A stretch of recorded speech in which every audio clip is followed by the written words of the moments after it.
Yeah, bonk.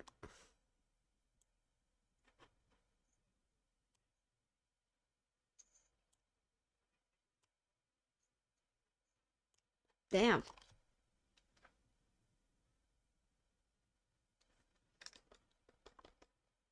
Hello, everybody.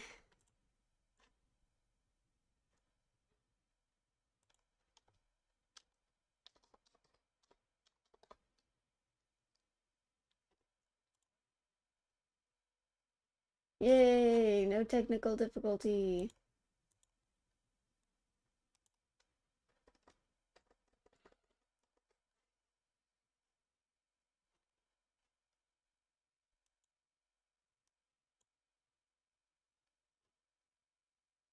Hey everyone, how's your weekend? Hi, Lazy Clay Gamer.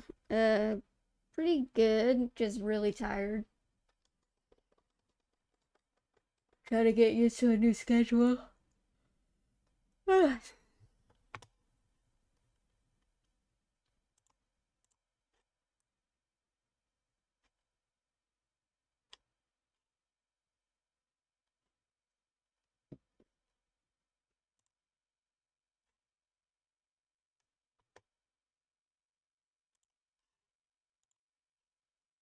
Alright, let's see. Uh,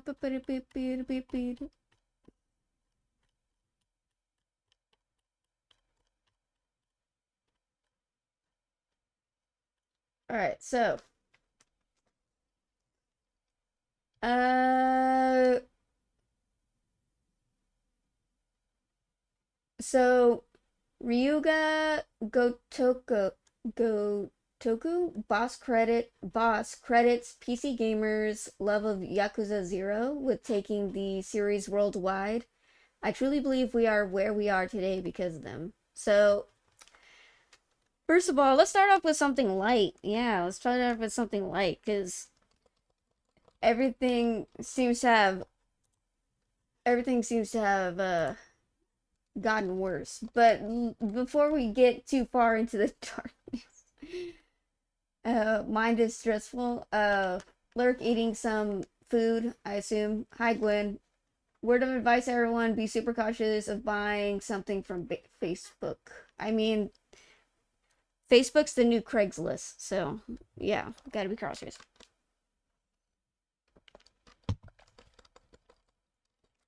But yeah, Ryuga Gotoku, who I assume is like one of the creators for Yakuza. Uh, you know, took some time to celebrate the fans and saying being pretty humble and saying they wouldn't be anywhere without the fans, which is pretty great. It feels nice when what is it? When yeah, when creatives actually, respect the fans and stuff. To us, PC gamers hold a special significance. If my memory serves me right, it was around 11 years ago that we first encountered the PC market with Yakuza 0, recalled Yokoyama. Until then, we had only released our games on PlayStation and they were exclusively in Japanese, made specifically for the Japanese market. The Yakuza series itself was originally created with the concept of Japanese people making a game for Japanese people, so we never imagined it would be accepted globally. But once we properly localized the language and created an environment where players around the world could enjoy it, the PC market embraced it in a big way. That acceptance helped our studio grow and push us toward globalization. Yeah, feels good, feels good. That's nice. Isn't that nice, guys? That's great. Uh, but yeah, we appreciate you too. Now, getting into, sadly, that was pretty brief, but, so apparently the US Patent Office screwed up approving Nintendo's Pokemon patent. So apparently, when the was it when the patent was going through the process of being approved, the person who approved it didn't check to see if this was uh if this patent was like, god damn it, you know how you kind of blank on what the word is you're trying to say.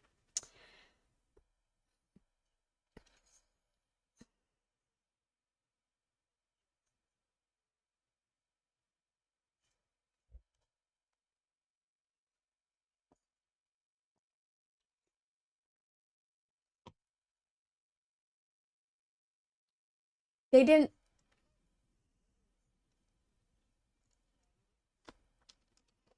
yeah, they didn't check to see if there's any like other game that also has it.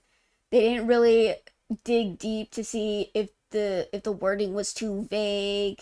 Like they didn't check to see if this was counterintuitive basically. They didn't do their due diligence basically. The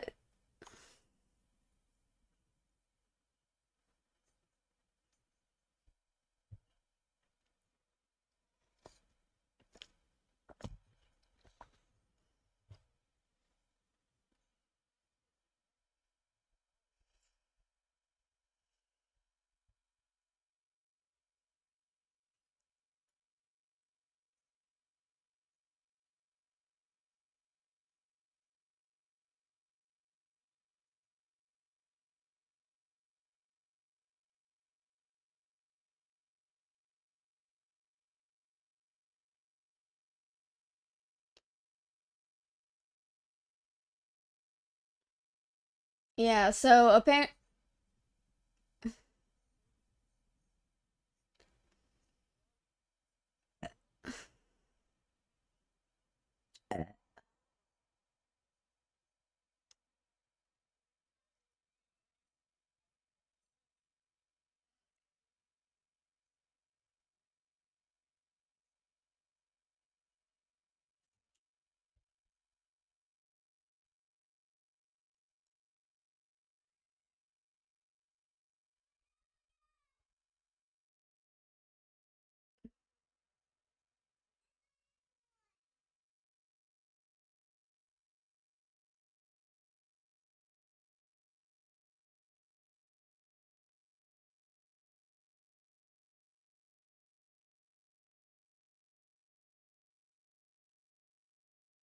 I mean,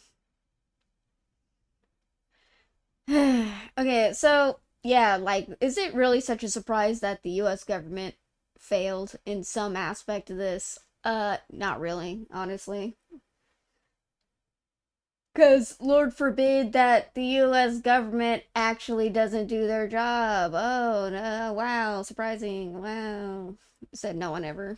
But I think they actually, I can't remember if the office said anything, like the patent office said anything to say like, oh, we make sure to do like to check everything. We make sure to do.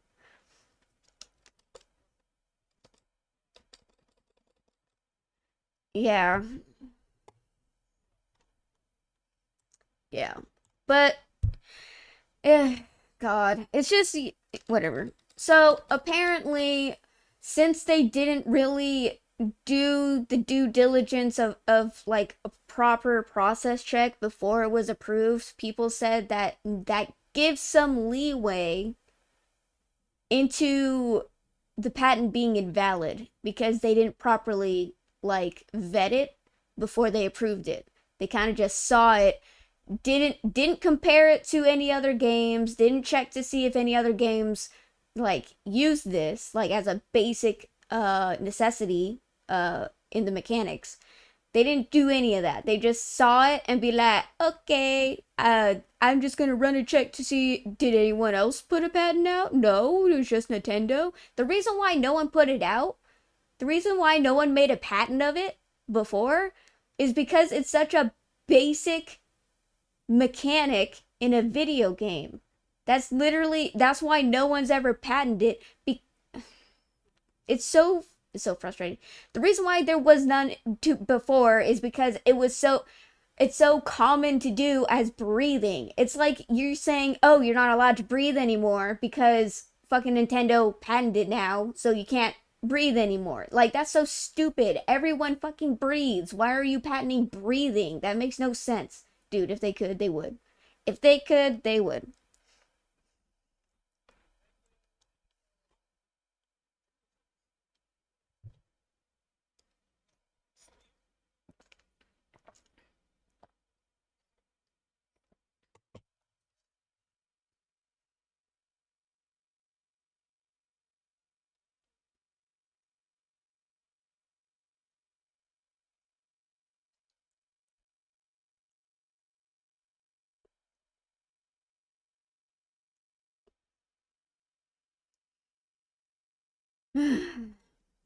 But yeah, that's something that's going on. Right. I mean, it's not a bad thing. It actually shows that there might be some wiggle room for a pocket pair, uh, to have like something to fight with, which is always good. But it just goes to show like the government system failing again. But hopefully that can be used in the lawsuit that like it was technically not properly vetted, so it shouldn't be liable. I don't know what's the right word. It shouldn't be like used as a defense, I guess. You know what I mean. You know what I mean. Like since it wasn't properly vetted, it's not it like they can they can like properly fight against it. Battlefield Maker. Oh, right. So me and Sab were like basically following the whole EA buyout, and it was a rumor, and we were talking about it a little bit. Well, it seems like it's pretty official that they're getting bought out, and I kind of just want to take my time to say I told you so. I kind of want to take my time to say I told you so.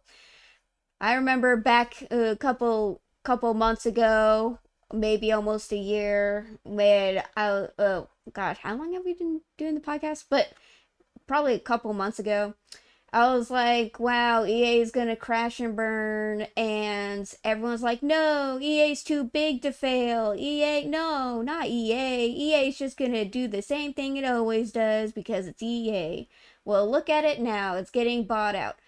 And being bought out isn't a good thing, guys. It means that they don't have money. That's what it means. Well, and I'm just saying, I told you so. I'm just saying, yeah, you're welcome. You're welcome. Look at me. I'm a psychic. I told you so. No one believes me until it actually happens, and then people act like, oh, they knew that was gonna happen all along. And it's like, okay, sure. You guys were fucking fighting me on this. You guys were like, no, EA's too big to fail. There's no way that EA's gonna fall. Well, yeah. Getting back into the buyout.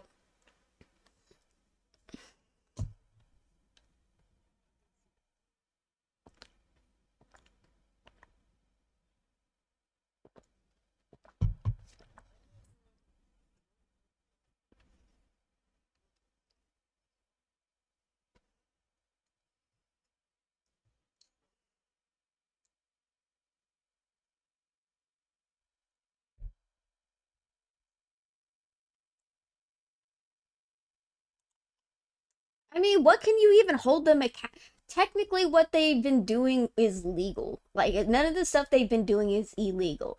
They've been buying up studios, gutting them, and like laying people off all within like a handful of years constantly. Like, they have like, what is it? One of the, okay, I don't want to be too dramatic with the numbers, but they are one of the, well, I guess it's kind of like a weird tradition in the AAA studio to have like a really high turnover rate, which is not something to be proud of, mind you. Like, that's not something to be proud of. but they just let people go all the time.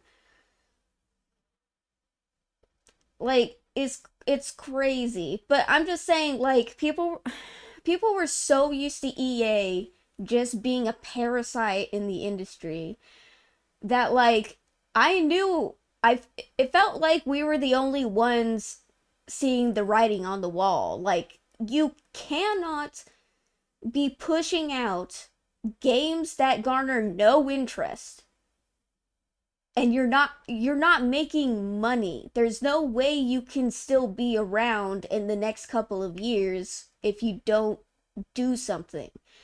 And look at them now. They're getting bought out because they need somebody to take the reins, because obviously they can't. Obviously, decisions that they've been making isn't making them enough money, so they have to do something. So they have been bought out. Apparently it's called a leveraged buyout. And from what I understand, a leveraged buyout is where basically the companies, like, I think we already talked about this the last podcast, but basically it's when a newly acquired company takes on the the parent company's debt, and a part of that deal is also taking on the debts. Like, it's an I okay, so the 55 billion that okay, so a Saudi Arabian company has bought EA for 55 billion. And EA has to foot that bill. It's not the Saudi Arabian company who foots the bill. It's EA who has to pay that bill, which is, I don't know, like, I don't understand why that's a thing, but apparently it's like, oh, we bought you, here's an IOU, you need to pay back that. Plus, usually what happens sometimes, the parent company acquires a new branch, and they offload all the debt of the main company. They offload it onto that little branch, and then basically kind of it just all kind of like collapses in on itself. And then, yeah, it's just like they put the debt somewhere else, and it's not so focused on the parent company. That's how it was explained to me. Feel free to what is it, correct me on that. But yeah, it's not looking good for EA. Uh they're either going to keep the Madden NFL stuff, which, let's be honest, Saudi Arabia do love their sports. They're trying to, apparently, Saudi Arabian, at least the younger generation Saudi Arabian um royals council, whichever, they're starting to branch out with their wealth, apparently, and they're looking to invest into sports stuff. And some of that obviously means even games. And EA has all the sports games, so they're investing in that. So I heard there is a lot of contention, though, because people are debating whether what this means for BioWare. And a lot of,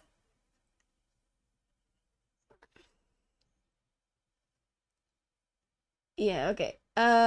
So people are saying that this might actually correct BioWare into a good area where there's like, where basically we get rid of the activist nonsense. People keep saying like, "Oh, they're gonna get rid of the LGBT stuff, and that's going to be, oh, they're gonna get rid of all the progressive stuff."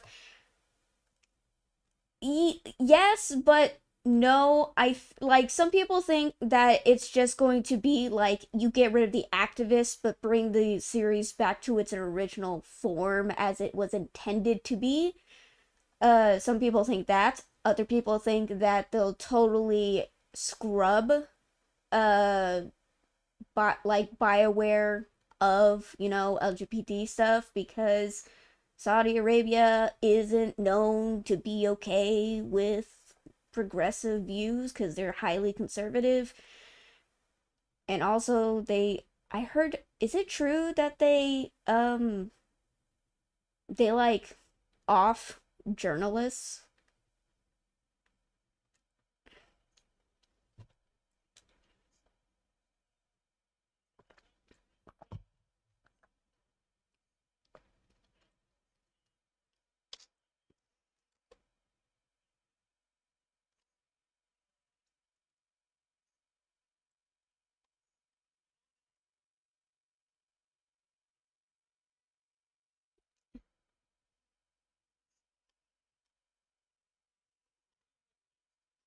Wow.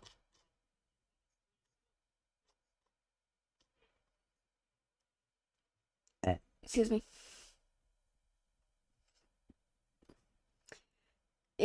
Yeah, I've also heard that too, that like because of their shady reputation, a lot of people think it's a PR move for them to like start buying things up to like look better in the eyes of society. That's I've also heard grumblings about that. Like there's a lot of rumors and speculations going on with this whole thing. Other people think that this is the end of EA and this is the end of BioWare, and that they're gonna collapse. They're actually gonna collapse everything on it, and EA is gonna die, and BioWare is gonna die. And honestly, I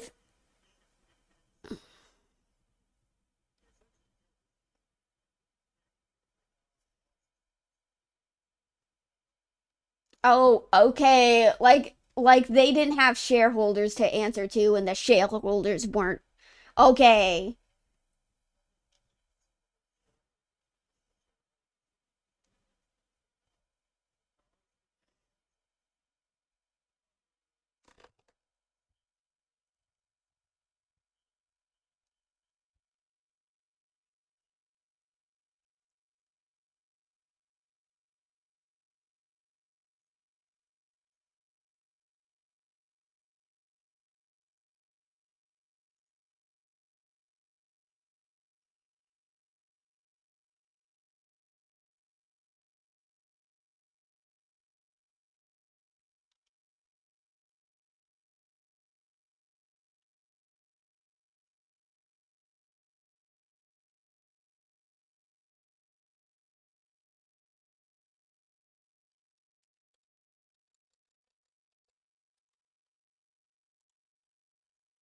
Mm,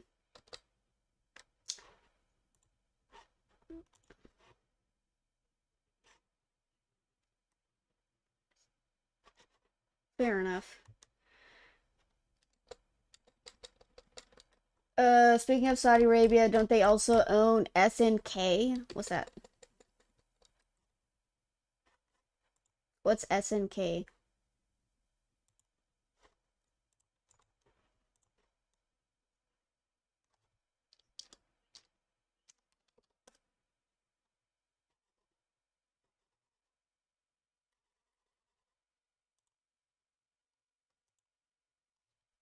Hold on, I forgot to make a post.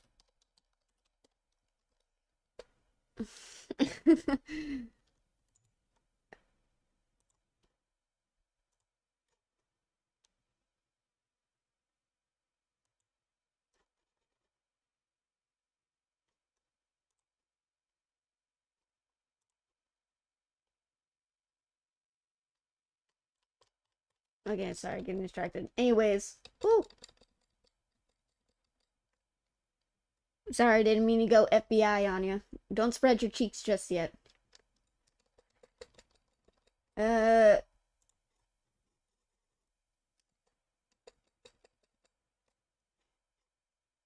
okay, just making sure that the stream's okay. Anyways, but yeah, there's a lot of grumblings about Saudi Arabia and EA.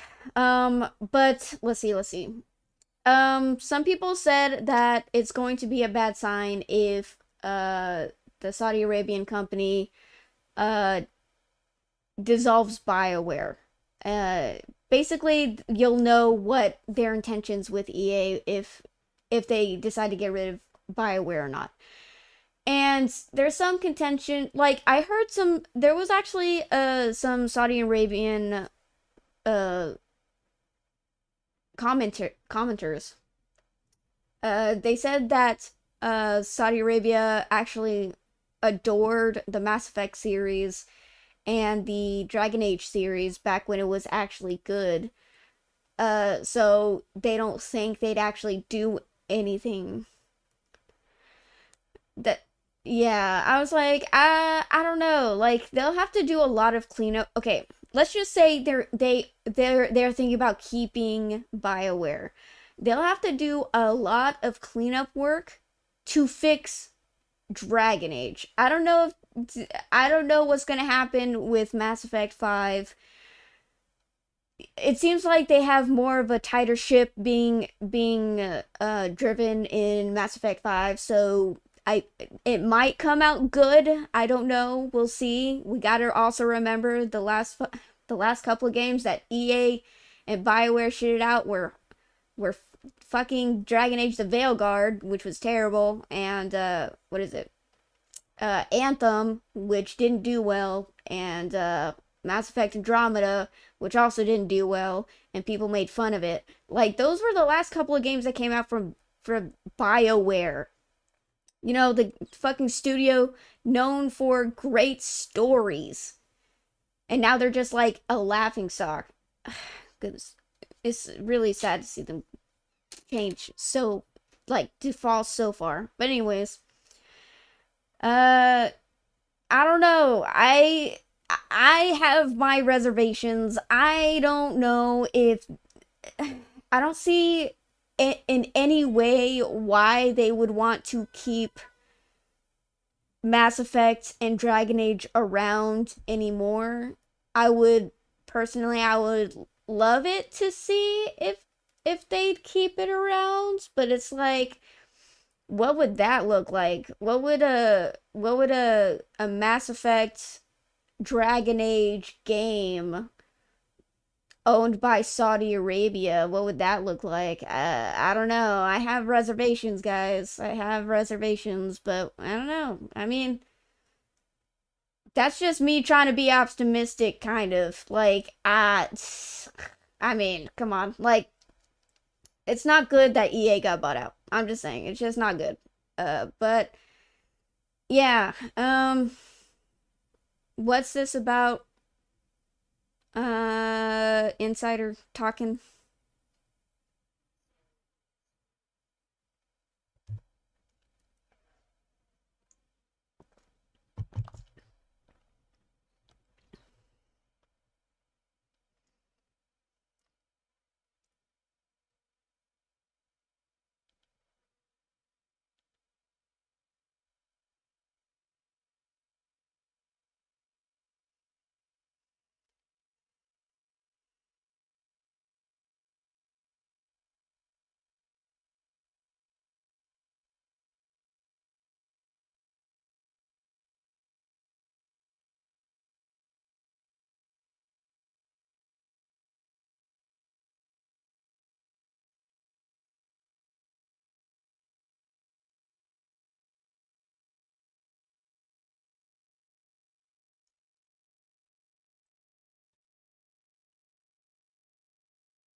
Have,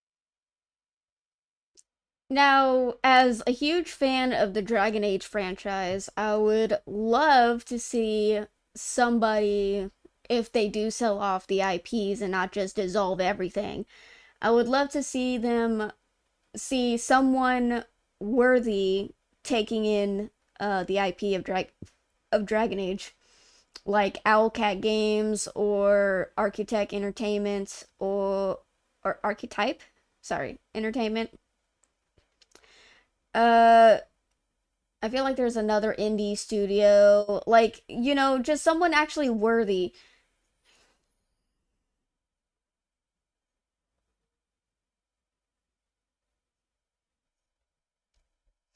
Don't get me wrong, technically Archetype Entertainment is owned by Wizards of the Coast, so that's a little iffy, but I can understand. But what I'm trying to say is I hope some people who are actually good at making stories take on the IP if they don't kill it right outright.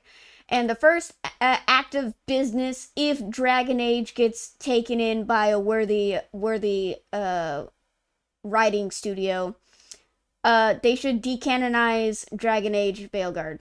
They should decanonize it, and like just probably write a totally new story, ignoring that Dragon Age Veilguard even exists. But yeah, God, yeah. Uh, Recently I was reminded how bad Veilguard is, and then I just remembered that Dragon Age Veilguard used to be Dragon Age the Dreadwolf, which was such a kick-ass name, and then 2 weeks before the game was released they changed it to the Veilguard, and I was like, what the fuck? Like, that's so dumb. That's so dumb. You should have just kept Dreadwolf. Dreadwolf was so badass. But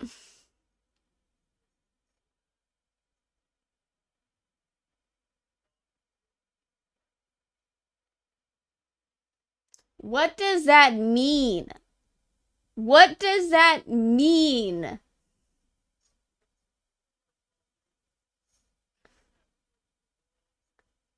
Huh? Huh? It's not exclusive to one culture. Everyone uses wolves. Even the Norse use wolves. Fucking Egypt has dogs in there. You could say that. I don't fucking know. Like, there's wolves are fucking everywhere. That there are forests. Wolves live in there. Like, what are you talking about? It's not politically correct because of this one specific culture. What the fuck are you talking about? I should have fucking known it was something stupid like that. Well, to be fair, they kind of did give a stupid reason. They're like, well, we changed it to the Veil God because we wanted to portray the oneness with your companions and you feel good and because you guys are all friends and so we decided to call it the Veil Guard instead of Kick-Ass Dreadwolf.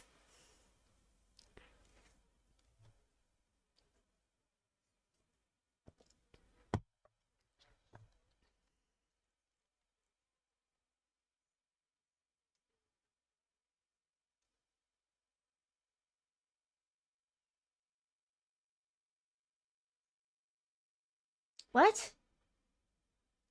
What?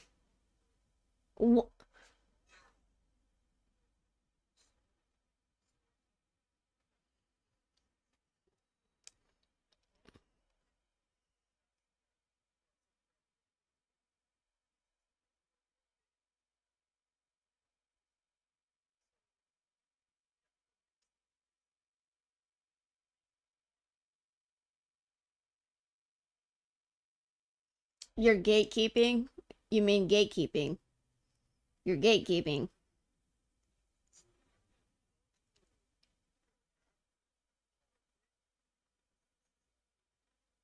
No, it's not. That's not the politically correct term. Gatekeeping is not the politically correct term. That's offensive to some people. We're just protecting the way we portray characters and stuff. We're guarding it, right? Right. Anyways, Jesus, Jesus. They need Jesus. I think there's not enough Jesus. I think they need some Jesus. Who said that though? Like, who said that Dreadwolf is not politically correct? There's no way an actual person said that, right? Dude, they say you have no idea. They are some really stupid people out there, like for real. They exist.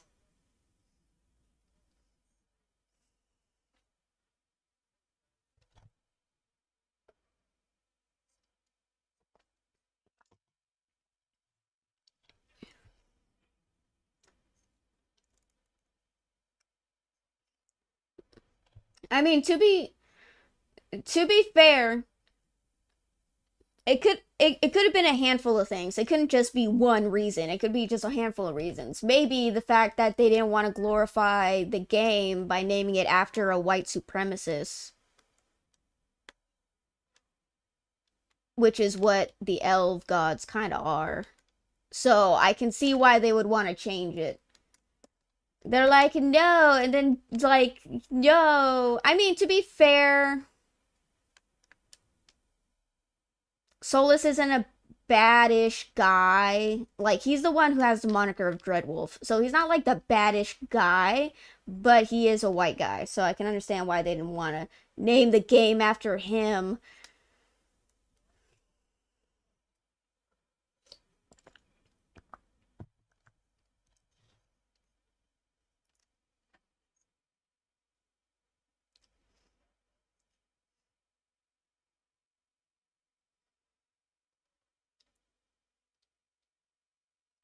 God.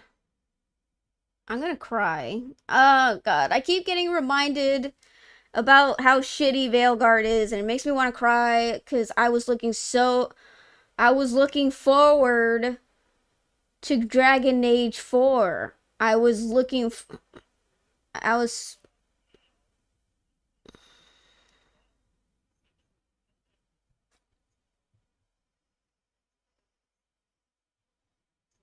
It's not the same. It's not the same.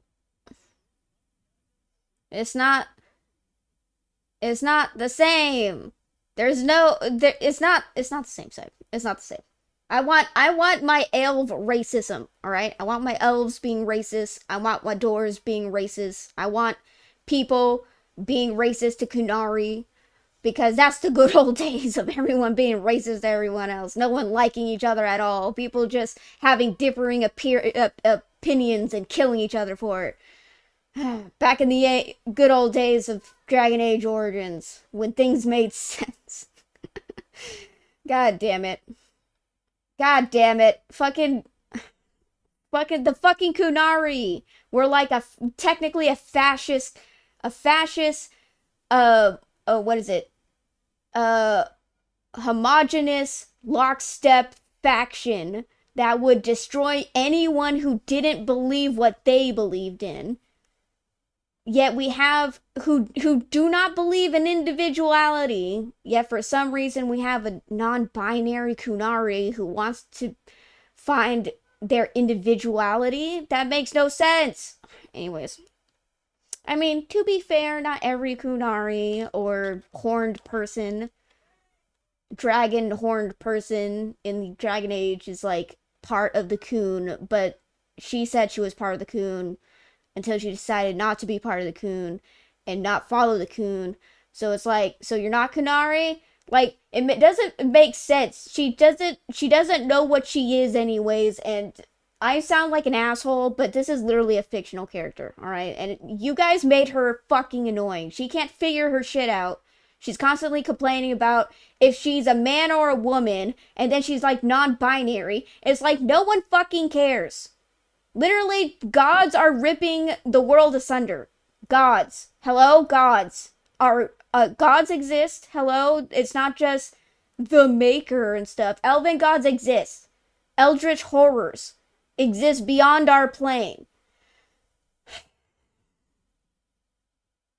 But let's help Tosh figure out if she's a man or a woman. Let's do that. It's just so fucking tone deaf and so fucking annoying. And it feels like I have never I'm just reiterating what we've already talked about, but it just hammers home how careful that Kid Gloves that they handled all the fucking characters. It's like they are so scared of like confronting people about their opinions. They just it feels like it was made for 10-year-olds. It's just they're like so scared. It's like I was gonna say it's like fucking like what is it, My Little Pony, but to be fair, My Little Pony actually has fucking conflict in it, which is baffling to even say. Like, what the fuck, dude? What the fuck? Every strong storytelling has some type of conflict. Conflict of self, conflict of environment, conflict of like person versus person. Like there is oh my god, it's just basic concept writing of a fucking story. Jesus Christ. But we're not allowed to confront anyone and be like, no, I don't agree with you. No, I don't like you. Like, you're not allowed to do that. You're not allowed. And it's like,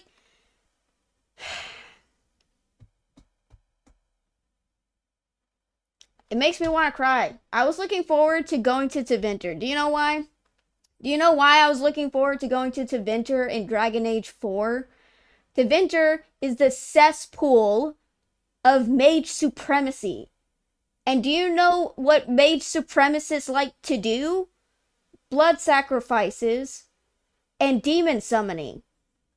But they lie about it and say, oh no, we don't do that. But yeah, they do.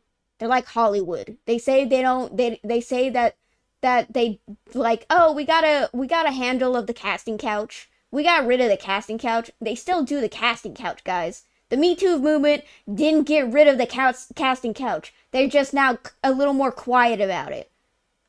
Actually, I feel like some people are actually pretty blatant about it now. Like, it's a okay thing to do now. And it's like, no. Like, what? Like, they never got rid of the casting couch. They didn't stop. All right? So, Tevinter is just like killing, and they have slaves. They have slaves. They are known for slavery. I mean, technically, it's not just elves, but it's mostly elves. They have like, what is it? They have like human slaves. I think dwarf slaves. They definitely have Kunari slaves, but like, do they have Kunari slaves? I mean, I guess that would be kind of a status symbol.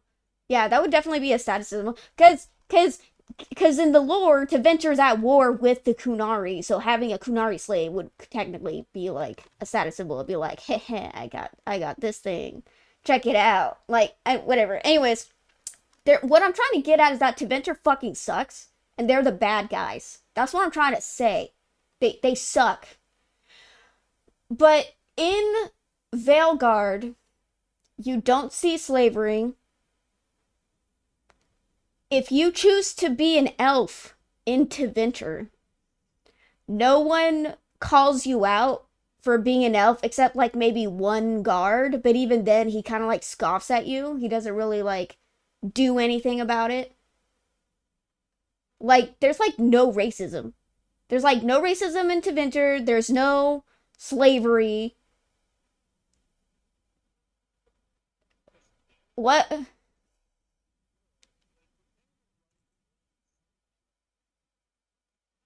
Except the fucking elf supremacist gods, apparently. Like, those are the real bad guys, not the fucking slavers.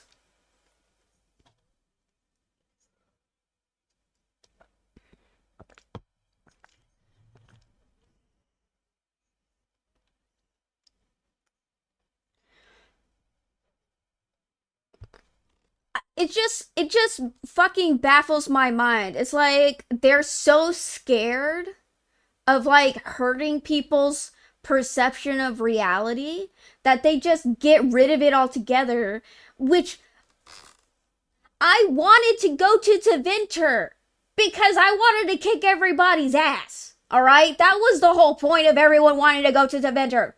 First of all, Tevinter was supposed to be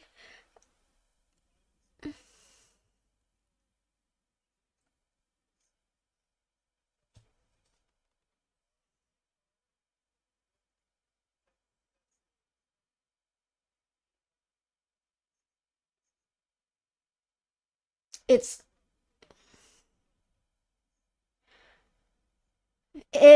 it's okay, first of all, it's fictional. And they're supposed to be the bad guys. They're supposed to be. They're supposed to be. They're sup. It's sup. That's sup. They're supposed to be bad. Yes, there are some good Tevinters, like Dorian Pavis, who is one of the first canonically gay, like legit gay, not bisexual, gay, uh, characters in Dragon Age. Like, yeah, he's Tevinter, but he says that he wanted to help change his country, which is, technically makes sense. There are going to be like a lot, like, even if you're in a corrupt from a corrupt country, there are going to be people who want to make change. The only problem is in Tevinter, whenever you try to make change, those people usually get assassinated. So he has to be very careful with like how he did that. At least that was in that. I haven't played. This is why I want to play Veilguard so badly, because I want to know what did they do to the story? What did they fucking change? Besides, like, getting rid of Tevinter's teeth. Like, what did they do? Like, I don't know if they changed Dorian's motivations. I don't know if there's, like, things going on in the background that I'm not aware of. Like, all I know is that the dialogue is so fucking cringe. It feels like I'm literally listening in to, like, I can't say self-help, like a fucking PR, let's listen to our feelings group. Like, I cannot emphasize how bad the writing is, guys. Like, the way that they talk to each other isn't how people talk to each other. It's how a fucking therapist talks to their client. It feels so sanitized. It's so professional. It doesn't sound like you're friends. It sounds like a fucking therapist hired by your fucking boss in your company. Like, it's just so bad. Basically, I'm just giving you points and reasons why they should dissolve BioWare. They fucking killed my favorite franchise. I want to cry. They killed my favorite franchise. I was looking forward to going to Tevinter, but they made Tevinter like the most safest place to be in, which makes no fucking sense. Guys, the Kunari were right the whole time. The Kunari were right the whole time. They're a fascist state where they kill anyone who disagrees with their religion. They don't believe in individuality. The Kunari were right the whole time. Like, that's what they're fucking turning the Dragon Age franchise into, is that the fucking Kunari were right the whole time. They should take over Thetis. They should take over the fucking world. I mean, they might as well, because I'm sure a lot of writers in BioWare right now really jive with the Kunari, because, socialism, they believe in socialism and fascism, ugh, whatever.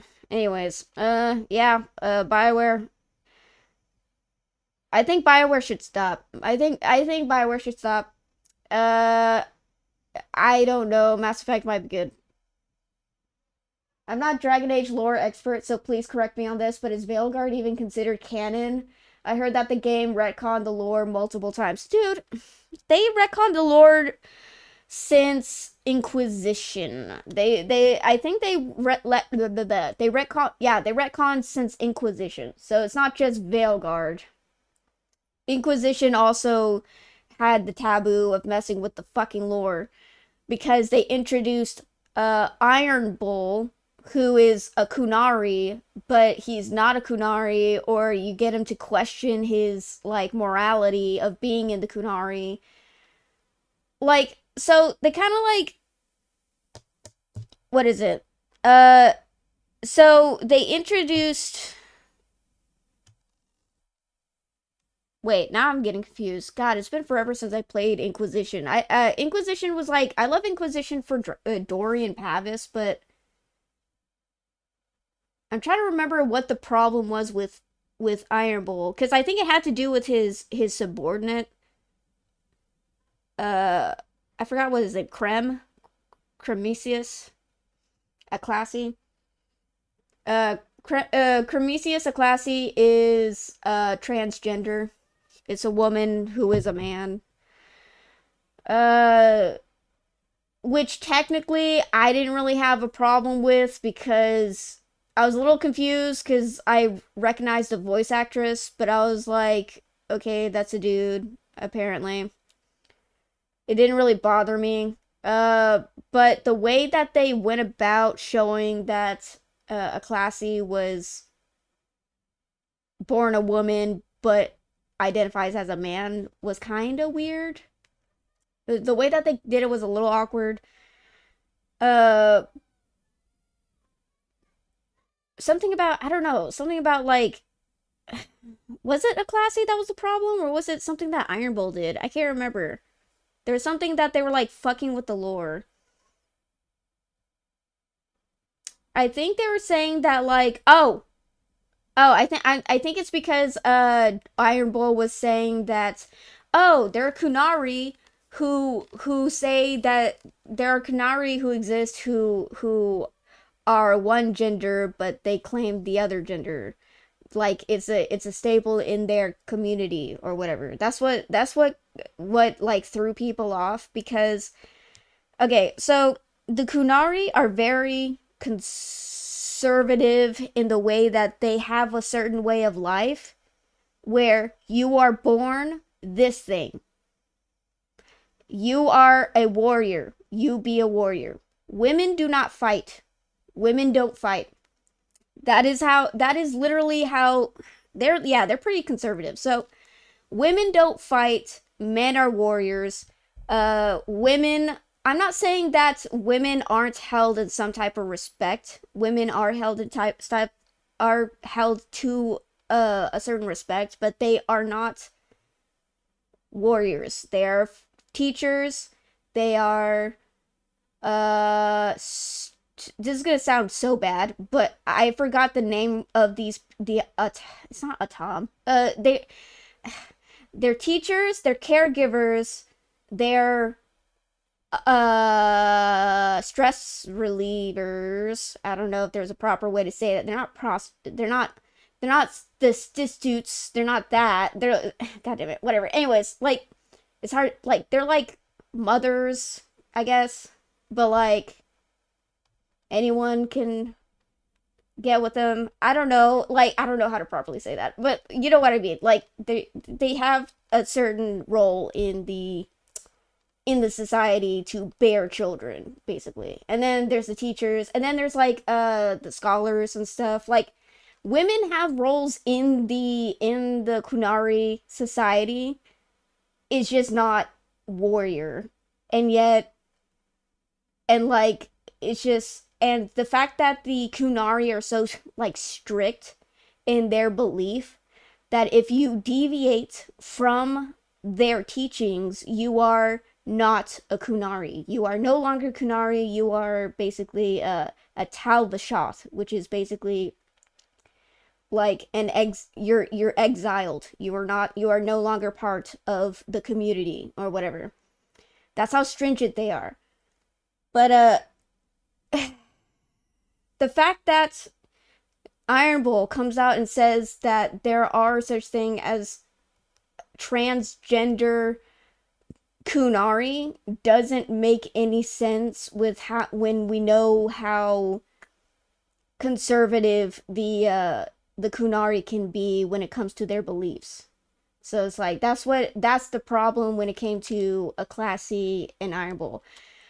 I'm not saying that they shouldn't exist as characters. I honestly think that them existing makes it an interesting dynamic between a man who works for the Kunari as a spy and him meeting a person such as Cremisius Eclasi. Like, that actually is very interesting. Like, he has such a strict, he was raised on such a strict worldview, yet he sees a man like a classy, and it makes him change his opinions. Like, that would have been interesting if they kept it like that. If they kept that the Kunari are very strict and they reject things that they don't like it would have made more of an impact of how much Iron Bull cares about a classy, because he still welcomes a classy into his circle, into his mercenary group,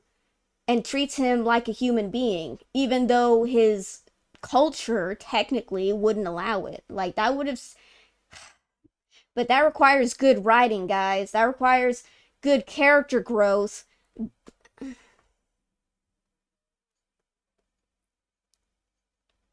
Yeah.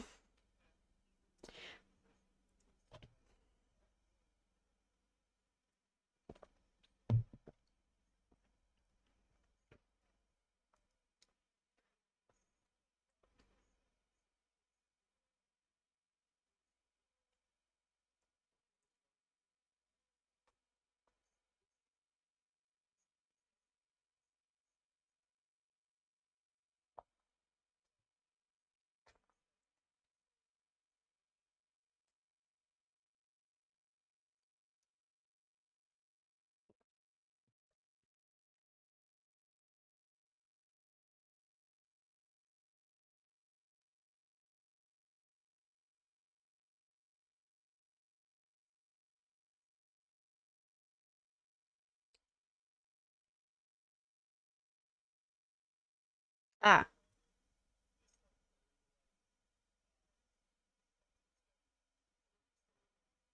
Wait, what? Wait, a furry storyline in Dragon Age? With what? Oh, they're cute. I wouldn't say that they're. I wouldn't say that they're furry.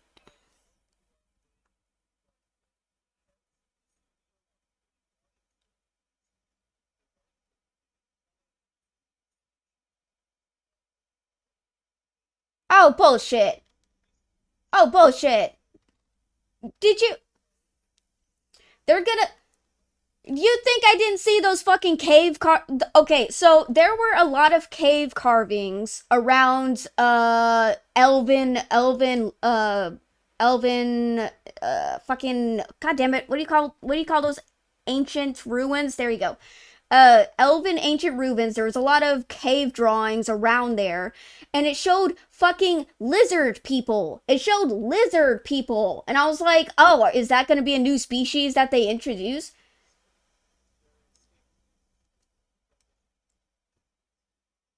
You could have fooled me.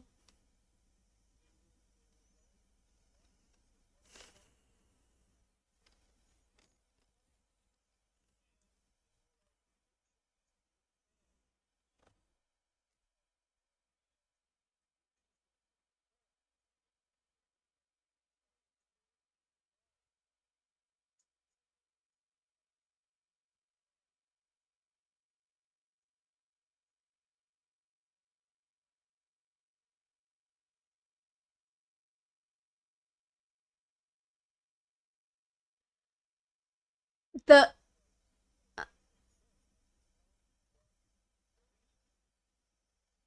we we asked for a female Kunari and we couldn't even get that. We said we wanted a woman. We said we wanted a woman.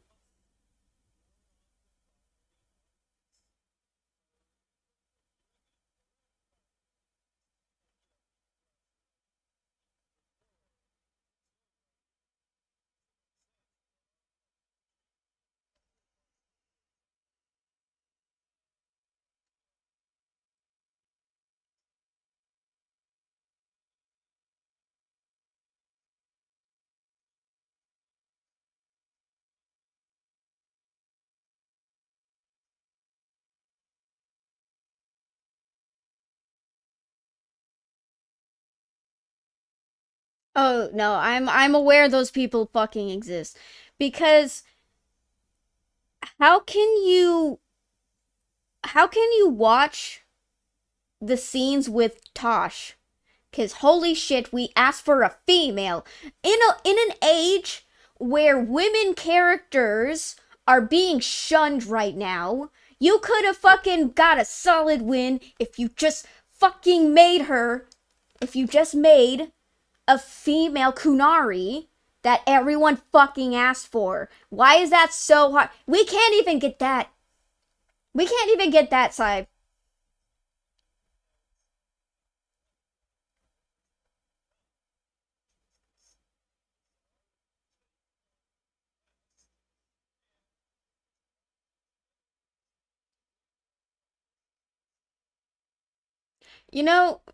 This is like we really need to coin the term malicious intent when it comes to game devs, because we asked we asked for a female Kunari, and they kind of blindside us because technically she was born a female Kunari, but she doesn't feel female. She feels masculine and she feels non-binary. So I'm and she's annoying. Can people not realize how annoying Tosh is? She's fucking annoying. She is.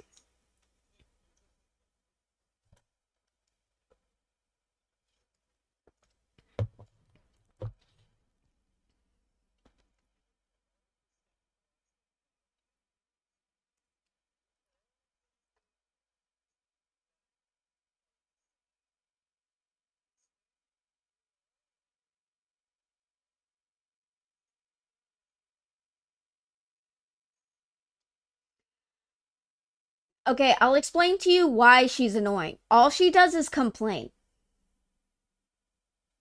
That's all she does. That is literally her character, and that is her character trait, and that is her personality. She complains all the time. Like I know I complain all the time, but technically I get paid to do this. So I complain and I have opinions that need to be said sometimes. I'm like 50% right, 50% wrong, but 40% right, 60% wrong. So, yeah, 60%. Yeah, that sounds about right. 60% wrong. But anyways, like she complains that she doesn't like herself all the time. All the time. All the time. She needs constant reassurance all the time. All the time. All the time. Every time you talk to her, she needs assurance. She needs to feel assured. Let's assure her, guys. Let's, as a group, 1, 2, 3. We love you, Tosh. That's literally every fucking time she fucking speaks. That's what it's like. That's what it's like. Every time she's on screen. That's what it feels like. Anyways, let's affirm, guys. Affirm. Affirm. No negativity. Affirm. Together as friends, as friendship. God, it is so cringy and bad. I hate it. And it's so god awful. And it's annoying. Like, it's exhausting. Exhausting. Oh, I don't like myself. Oh, am I a man or a woman? It feels good to be masculine. I'm gonna be a man. No, I'm not a man. I'm a woman, I think? No, I'm non-binary. Yeah, that's who I am. I'm non-binary. Oh my god, I don't care. God, gods are raining out. Gods are raining out of the fucking sky. Demons are showing up to slaughter everybody. What the fuck do you mean that you don't know if you should wear pants or skirts? I don't fucking care. I don't. Oh my god. Who wrote this? Who thought this was a good...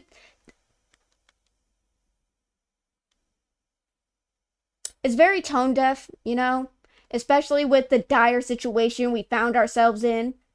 And she's only trying to figure her shit out now. Really? You've had like years to figure this shit out, and you're figuring out now when the world's starting to end if you should wear pants or not. If you should care about your mom's opinions or not. I think this is the time where you need to make grace with whatever God you believe in. Hug your mom and tell her you love her before the world fucking ends. How about that? Like, that makes more sense. Doesn't it? That feels more in tune with what is happening right now. You know what would have been a cool character arc? If Tosh had like a weird relationship with her mom, and then she's like, I don't know if I should talk to my mom or not. And you're like, oh well, you should probably talk to your mom. The world's fucking ending. You should probably say goodbye to your mom. And then they have this wholesome fucking moment where they fucking talk their shit out and then they hug.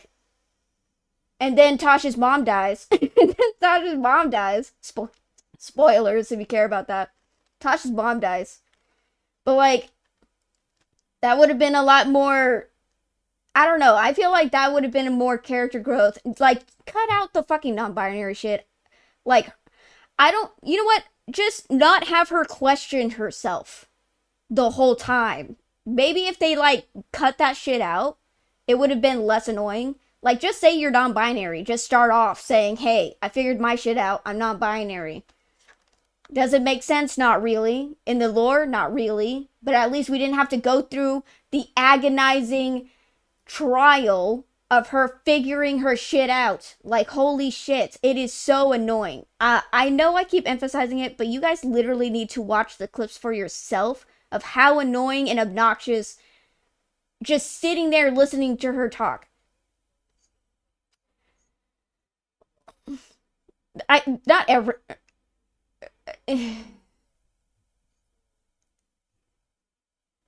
Yeah, it's just, it is,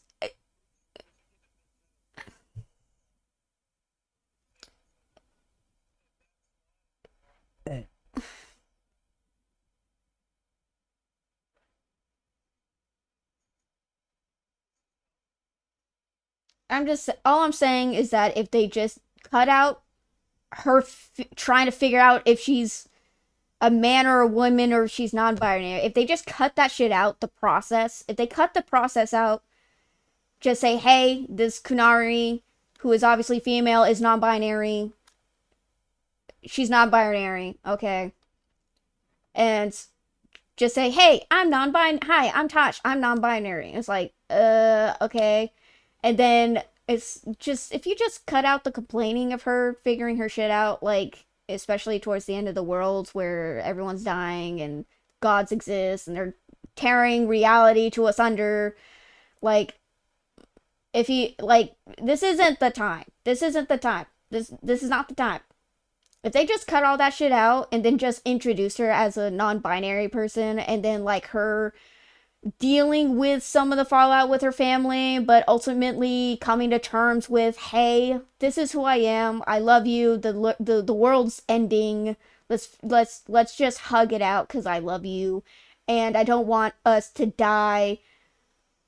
Like, the last thing we do together is like get at each other's throats when I love you, and we should celebrate the last time that we have together as a family. Like, damn, that would have at least had more emotional gut punch than watching.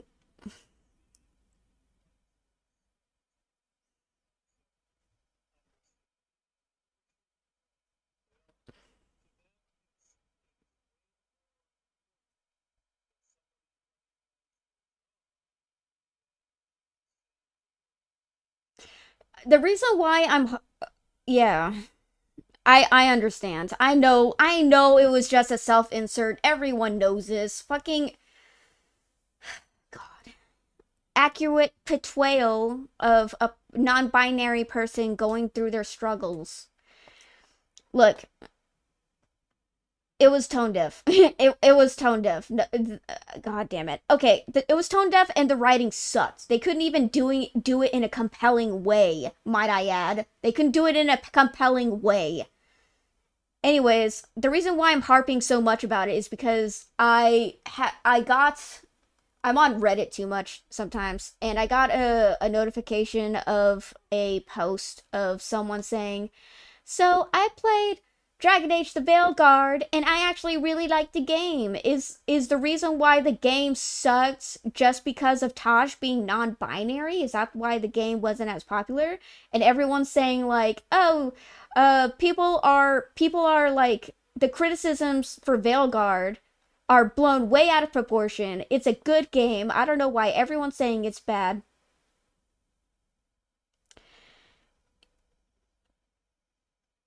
The and it made me second guess myself. I'm not gonna lie. It made me get second guess myself. I was like, wait, is Veilguard actually as bad as people said? And then I saw the clips of Tosh again when she complains in every fucking scene. And I'm like, oh, yeah, it actually is that bad. It's bad for a reason why no one fucking bought it. Because it sucks. It was terrible. And it's not just Tosh. I like how everyone's saying, oh, it's Tosh because she's non-binary. No, it wasn't just Tosh. It was Tevinter not being racist assholes because they're so scared of showing anything offensive. Tevinter, known for being slavers, suddenly don't show slavery. It's just not addressed. There's no racism, even though technically every faction hate each other. There's no racism, okay? Tasha's annoying. What is it? You're not allowed to confront and disagree with your companions, which is so fucking bizarre. It's so fucking bizarre because you could do that in every other Dragon Age franchise except Veilguard. You cannot disagree with anyone in Veilguard. You have to always be on their side. And it's like you can't even choose to be all. That is what's written. You are on their side all the time. Like you can't even choose to be like against necromancy or whatever. Like you'll be like, oh, I don't know, necromancy's kind of bad because you're reviving someone's corpse without consent and you're putting someone's dead soul back into their aging dead body, and it's like that's kind of like fucked up, isn't it? But then the guy like explains, oh no, it's just, it's the only time where you could probably properly say goodbye to your loved ones and you can still like commune with history and stuff like that. And you're like, wow, I never thought of it that way. Thanks for telling me. That's legit. You cannot get out of that. That is like legit the interaction. You cannot disagree. You can say, oh, that's kind of bad, but then the game forces you to be like, wow, I never thought of it. Wow, your opinions are right all the time, and I agree with your opinions. It's like, it's not letting you...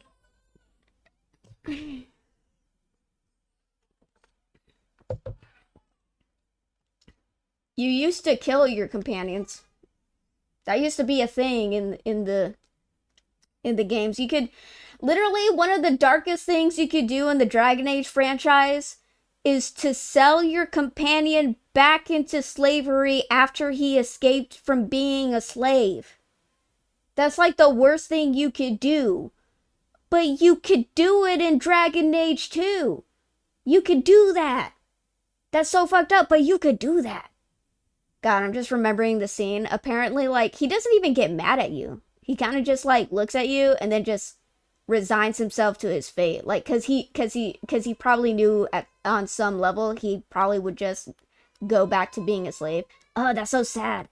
Oh, that's so sad. That hurts my heart. I love you, Fenris. I love you. No, I'll never sell you back to slavery. I love you. Anyways, here's a romance option. He's like one of my husbands. Anyways, we're married in another life.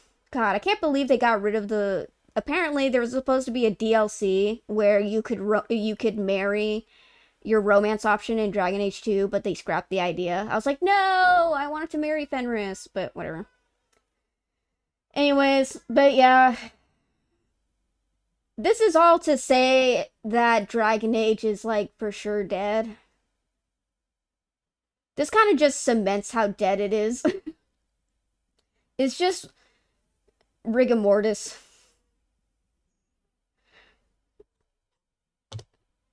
I was like, can you at least make it non-canon? But literally, they eviscerated the Dragon Age franchise. Like, for real. They really did. Would you say that Inquisition retcon is as bad as Veilguard, or do you consider Veilguard retcon to be worse? After that whole spiel I did about how bad Veilguard is, literally, literally the retcon for the Kunari and for the Grey Wardens, that was like two things. There was like a retcon for the Grey Wardens, and there was a retcon for the Kunari. Do you know what was also funny? Wait, is that a spoiler? I don't know if that's a spoiler. No, okay, so, whatever. What am I talking about? The first 20 minutes of Dragon Age Origins starts with this shit. Okay, so, literally, the only way for a Grey Warden to become a Grey Warden is to drink Darkspawn blood. That, in Origins, that's supposed to be a closely held secret within the society. In the Grey Warden Society, it's a closely held secret. No one knows how, like, the powers of a Grey Warden comes from that, alright? So no one knows that. If you back out, okay, so there was an initiation of everyone drinking Darkspawn blood, but there is a chance for you to die, because that shit's toxic. And it's essentially poison. But if you survive it, you gain abilities from, you know, the Darkspawn blood. If you try to back out from the initiation, it is such a closely held secret, they will kill you. Because they don't want anyone to know. Because that's literally what happens during the cutscene of the initiation. One of the initiates gets scared and tries to back out. And the instructor kills him. Because it's such a closely held secret that they do that they will off you if you try to leave, and they can't, you know, risk potentially people finding out how they do things. It's a fucking secret order. And yet in Dragon Age Inquisition, everyone knows about the Darkspawn blood. Everybody knows. Everyone knows. And I'm like, what the fuck, dude? Everybody knows about the Darkspawn blood. Everyone knows about the corruption. Everybody knows. I was like, I thought that was supposed to be a secret, but I guess no, the fuck not. I don't fucking know. Anyways, but yeah, like, that's the one thing that kind of irritated me about the whole thing, was that people just fucking knew about it, and I'm like, oh god. Anyways, but yeah, like, when Inquisition, yes, there were some retcons that were annoying, but Veilguard ruined everything. Veilguard ruined everything. They, like, made the Kunari nicer than they actually are. They're like, oh, we accept everyone and all types of people. No, they don't. They're fucking, if you are different from what is your designation, you are not part of the Kun. You don't follow the Kun, you're not a Kunari. You are other.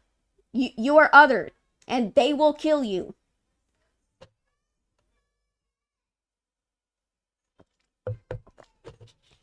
Oh, yeah.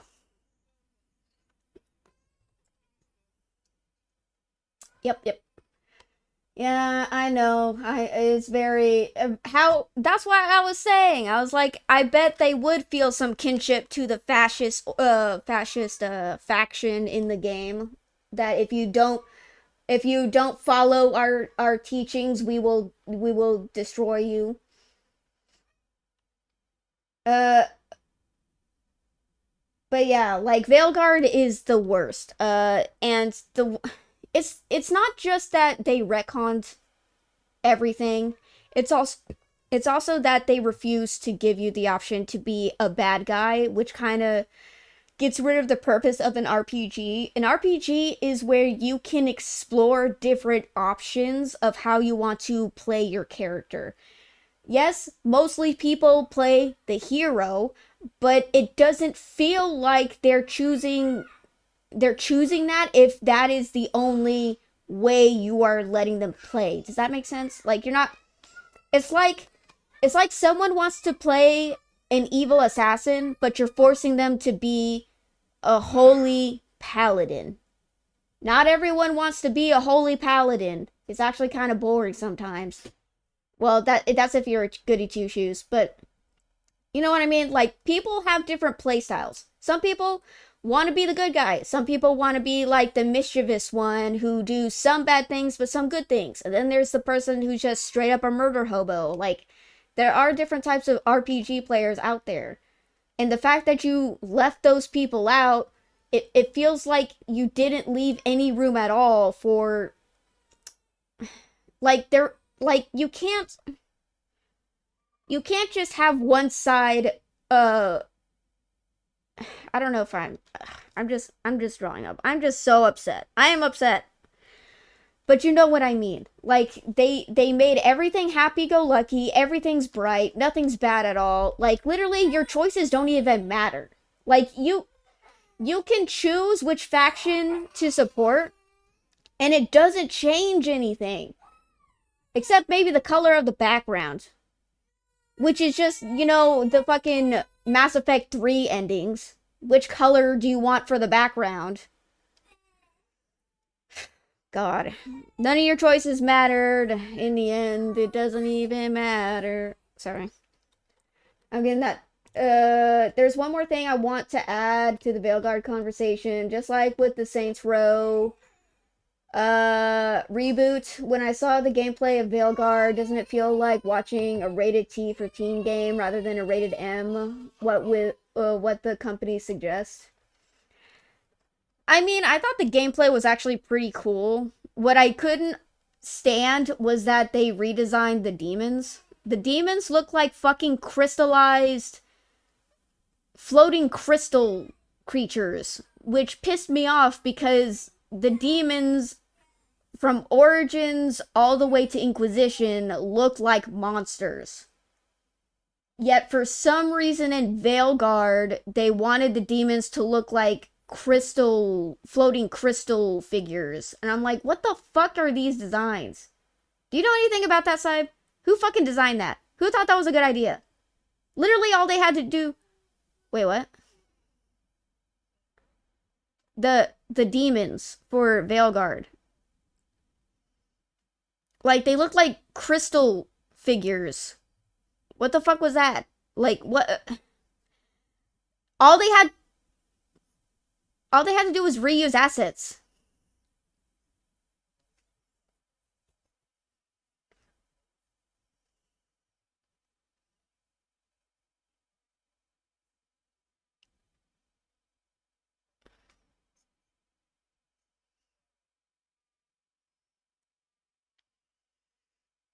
Well, the way that the game plays, you can definitely tell it was mainly built around to be live service. And that was another thing that the forum talked about, was that, oh, like someone said, oh, I heard that, was it Veilguard was made to be like a multiplayer game, but when I played it, it didn't feel like a multiplayer game at all. And it's like, it does. They fucking you can tell because they redesigned the monsters to be less offensive looking. Cause they look...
If it was live service, it would have been better, said no one except the CEO.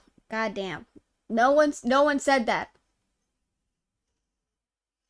Dude, he's a lizard person for real. Like, he's not a I don't think he's human. Like, I think he's a lizard person. That's what I'm taking for that. But sorry to harp on it. Like, literally, whenever I talk about Dragon Age, I have to talk about Dragon Age. I'm sorry. Even Max Darrett would have been better. Who's Max Darrett?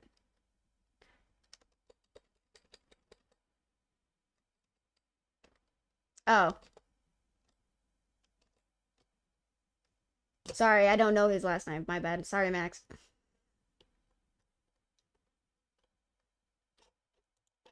But yeah, sorry, I'm not gonna harp on what is it, Dragon Age anymore, my bad. But yeah, whenever I get into ranting, I rant a lot, my bad. Sorry. Anyways, apparently there's breaking news about Nintendo filed 41 patents related to voxel technology after Donkey Kong Bonanza. Uh, Someone said, remember, voxel tech is most famously used in Minecraft, not Bonanza. Gaming has always grown by companies building off of one another. What on earth is wrong with this company?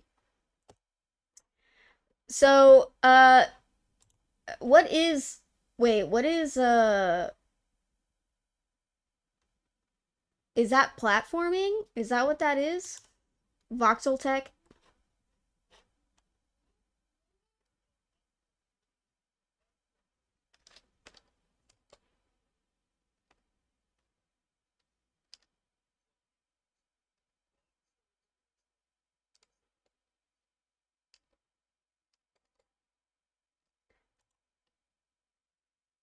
Well, okay, so apparently Nintendo's going after Minecraft without going after Minecraft because apparently, oh god, they're going after everybody apparently. They're going so patent crazy right now, it's ridiculous. Like, there has to be some kind of there has to be some kind of stopping point to this, right? Like they can't keep doing this, right? It's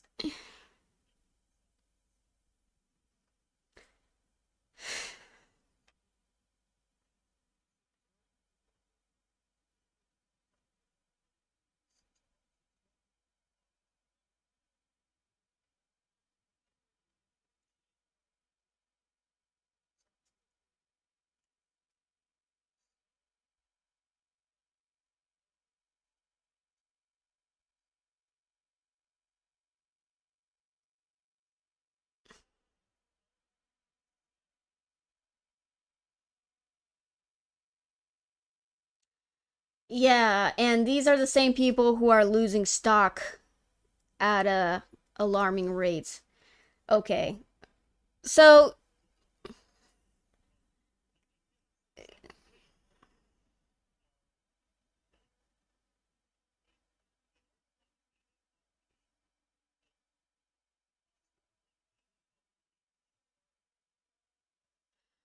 so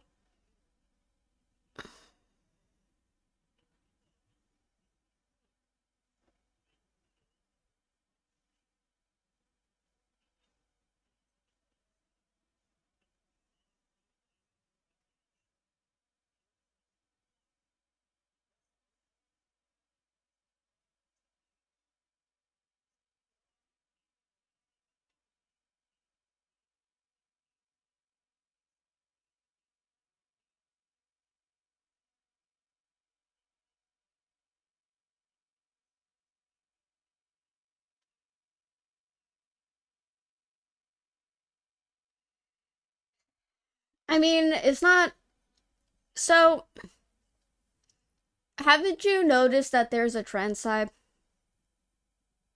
that people that there's a trend of where big companies who focus on microtransactions, who are too lazy to make quality games anymore because they've reached the top. Why would they even focus on making quality when they are the brand?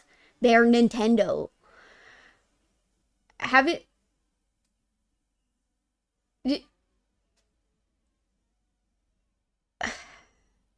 haven't you noticed that there's a trend that they're not doing so hot?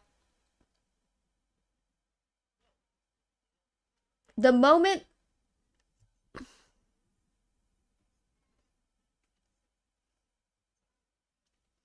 so let's see let's name a couple of uh companies.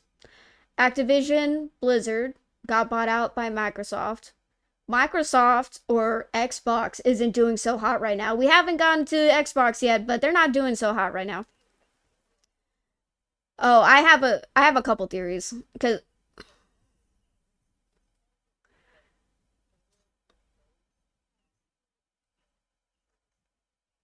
yeah, dude, I have theories for that. So, Xbox Microsoft isn't doing so hot. Ubisoft isn't doing so hot. They got bought out and now that parent company has got their what is it? Got their IPs and they transferred those IPs to a different studio called Vantage Studio, which apparently that's where all the Ubisoft golden goose are, far away from Ubisoft. Uh EA EA recently getting bought out because they're not doing so hot. I wonder who's next. I wonder who else could also be on the chopping block. Oh, Nintendo. Nintendo started getting absurdly greedy and now their stocks are going down. Let's see what else could happen with Nintendo cuz they're too big to fail, guys. Like Ubisoft was too big to fail, EA was too big to fail, but Nintendo's definitely too big to fail, guys, because they're Nintendo. Like I don't think anything bad's gonna happen to Nintendo. Uh, it's like Microsoft is trying to encourage both new and current players to not play on the Xbox platform. So someone pointed out that Xbox is what is it? They introduce things too early when the market isn't ready for that item or isn't ready for that kind of push yet. Apparently they're focusing on like cloud gaming, which isn't really a bad idea cuz I thought to be fair, I thought we were already doing cloud gaming. Like aren't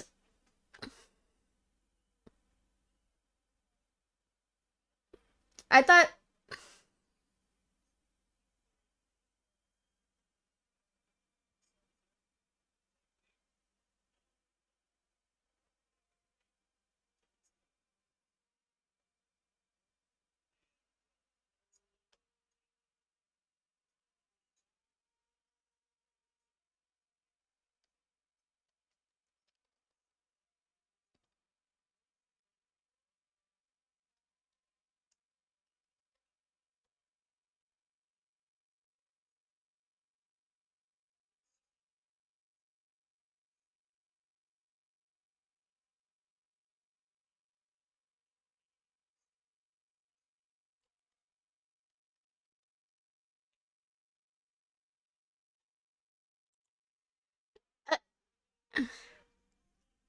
I mean, to be fair, since everything's always online now when it comes to gaming, I thought that like technically we would already be using iCloud to store saves and shit because like do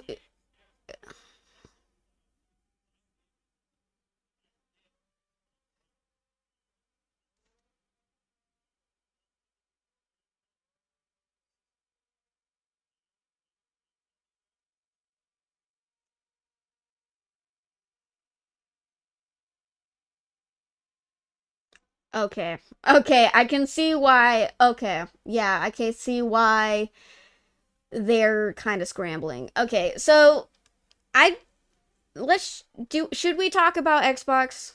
Should we just talk about Xbox? Okay, so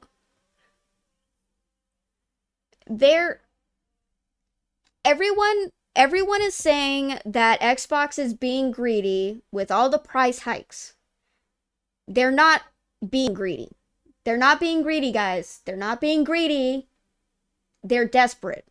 They have sunk so much money in poor investments and have saw so so little return, they are trying to scramble and pull in some type of monetization to prove their existence to their boss.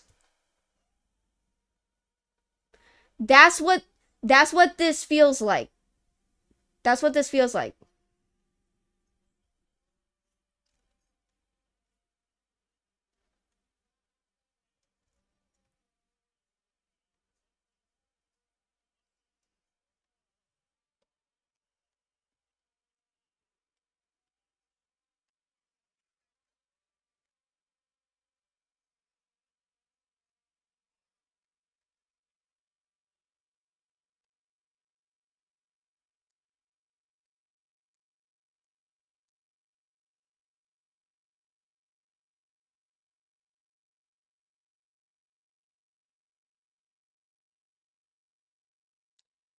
You do realize that these collaborations also cost money, right?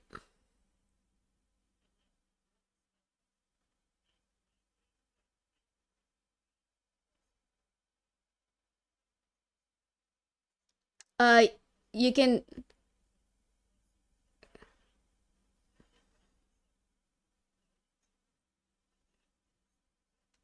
you can also play as Nicki Minaj and Seth Rogen too. Wait, was this it's Seth Rogen? Yeah. Oh god damn it. It's you could you do his lap so well. God damn it, Simon. Anyways,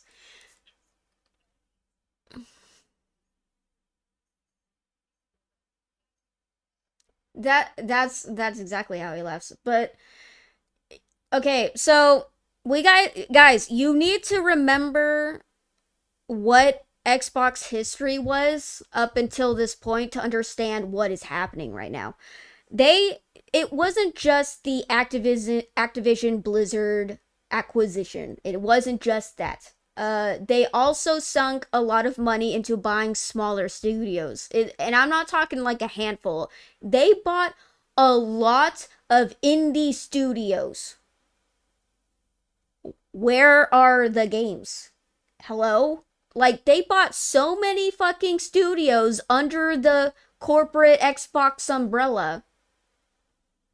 They're not making their money back, guys. Like, they're losing so much money.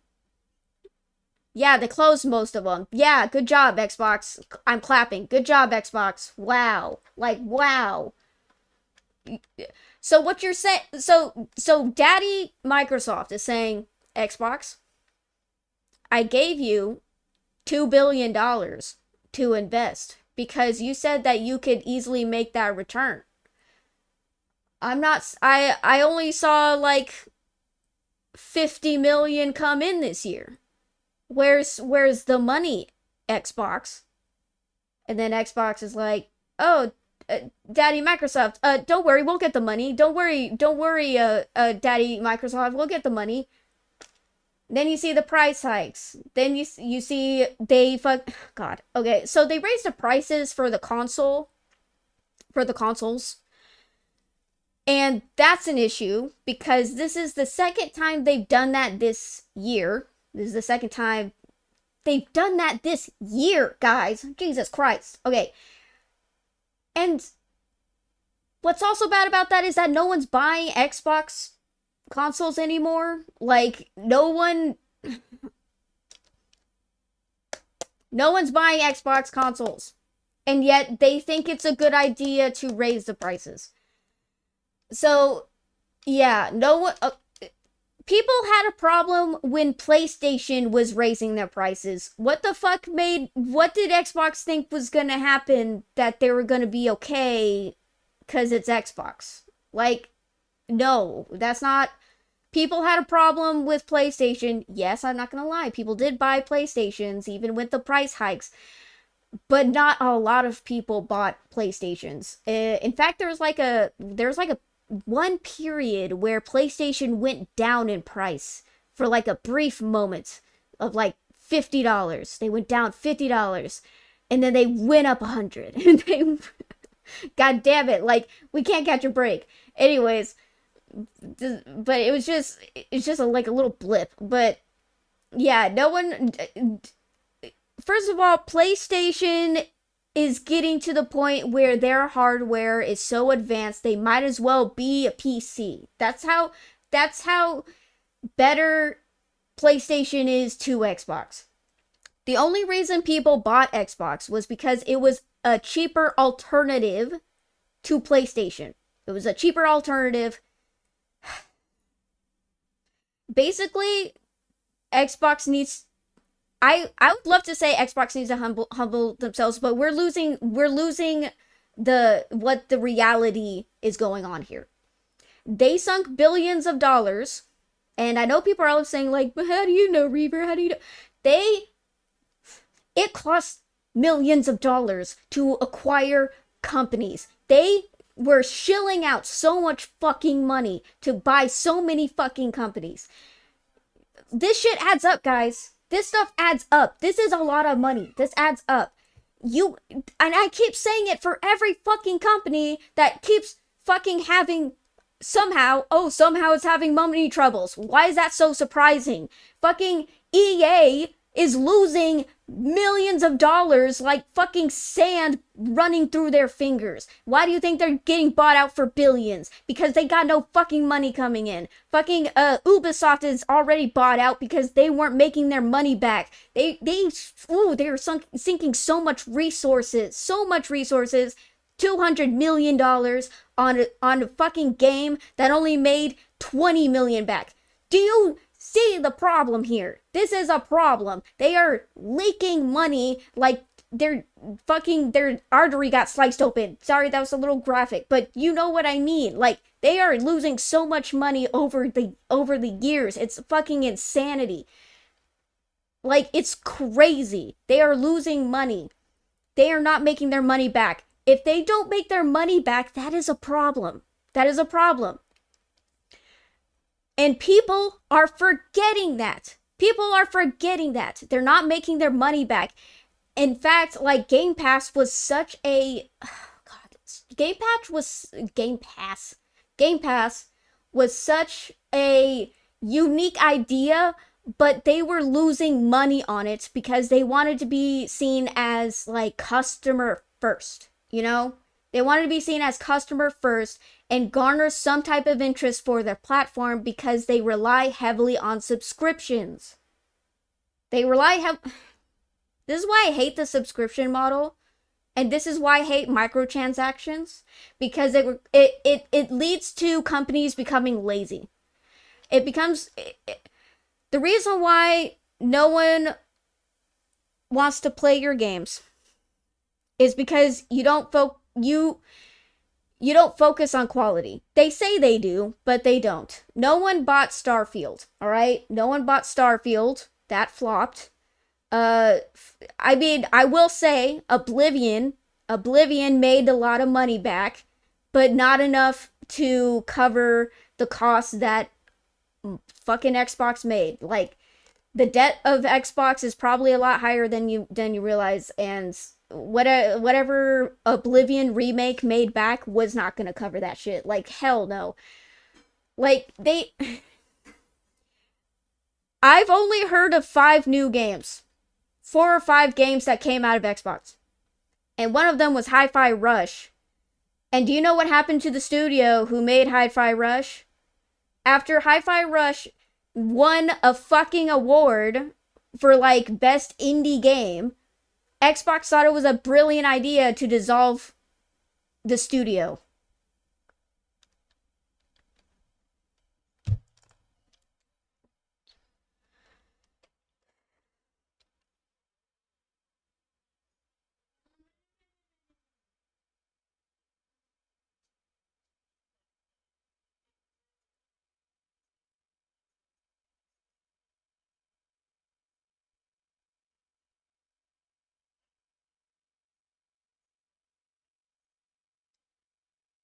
It's nice to sling your money around. It's nice when you, because you have the money, you have the power at the time, but when you make poor investments and don't see the return on those investments, that's a problem.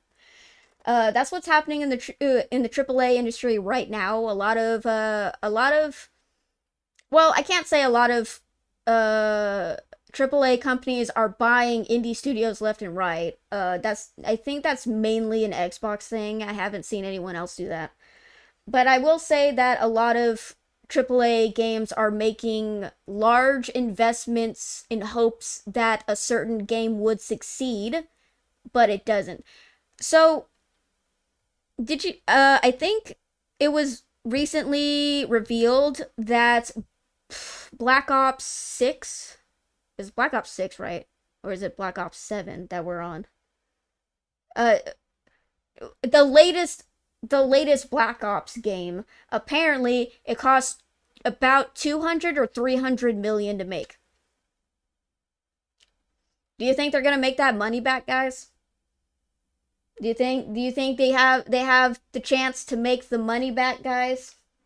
So yes, they're going out of their way to make some type of money back. They're doing shitty skins. They're doing price hikes of the subscription model, which is funny because they're making it seem like the new and improved ultimate subscription of $30 a month.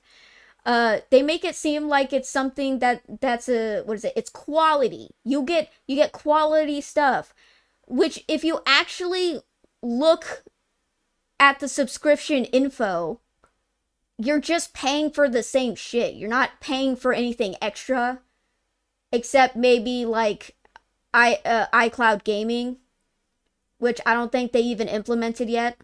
So it's like we're going to add that feature. So you're paying to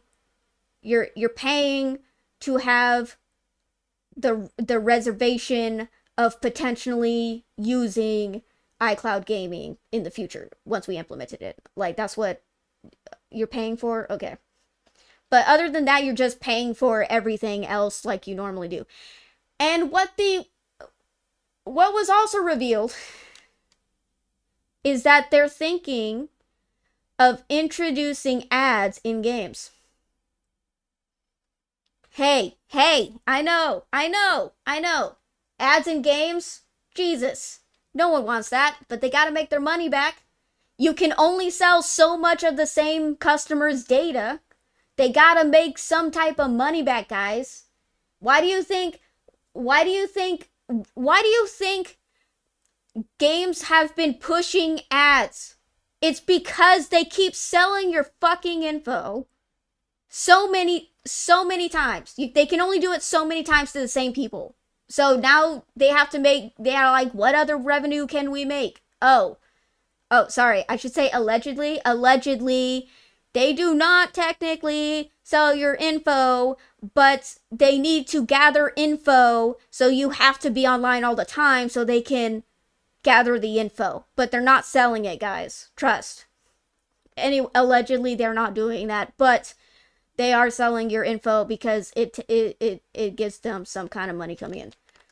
So you can only sell so much info to the same people of the same customers so many times. So they're like, what else? Oh, we can put ads in games and that generates revenue and then we can make money doing that. Well, why don't we do that? And so you're paying not to have ads in your video games because, god damn it, why do we live in this fucking timeline? It's literally, we're becoming dystopian. This is dystopian, guys. Leadership is poor, not just in Microsoft, but also poor in some of the companies before and even after being bought. Leadership of the developers of Redfall, Activision leadership, Blizzard leadership, Bethesda leadership, etc. Yeah. Yep. Sometimes people get too big. Sometimes people become too big.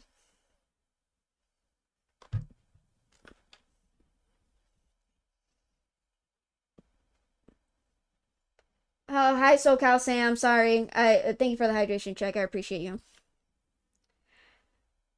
Uh, sorry, Side, what were you gonna say?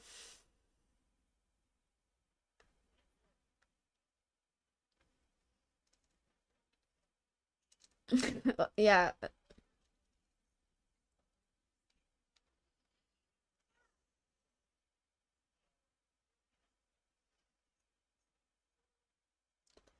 God. Uh, SoCal Sam made a good point.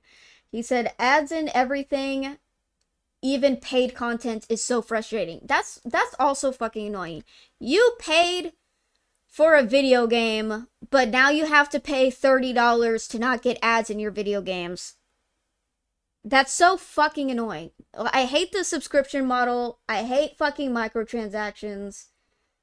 Can we just go back to normal gaming? I'm still waiting for people to go back to cable TV. Can we go back to cable TV? I think people have had enough of streaming now. I think people have had enough of streaming and paying to just not watch ads.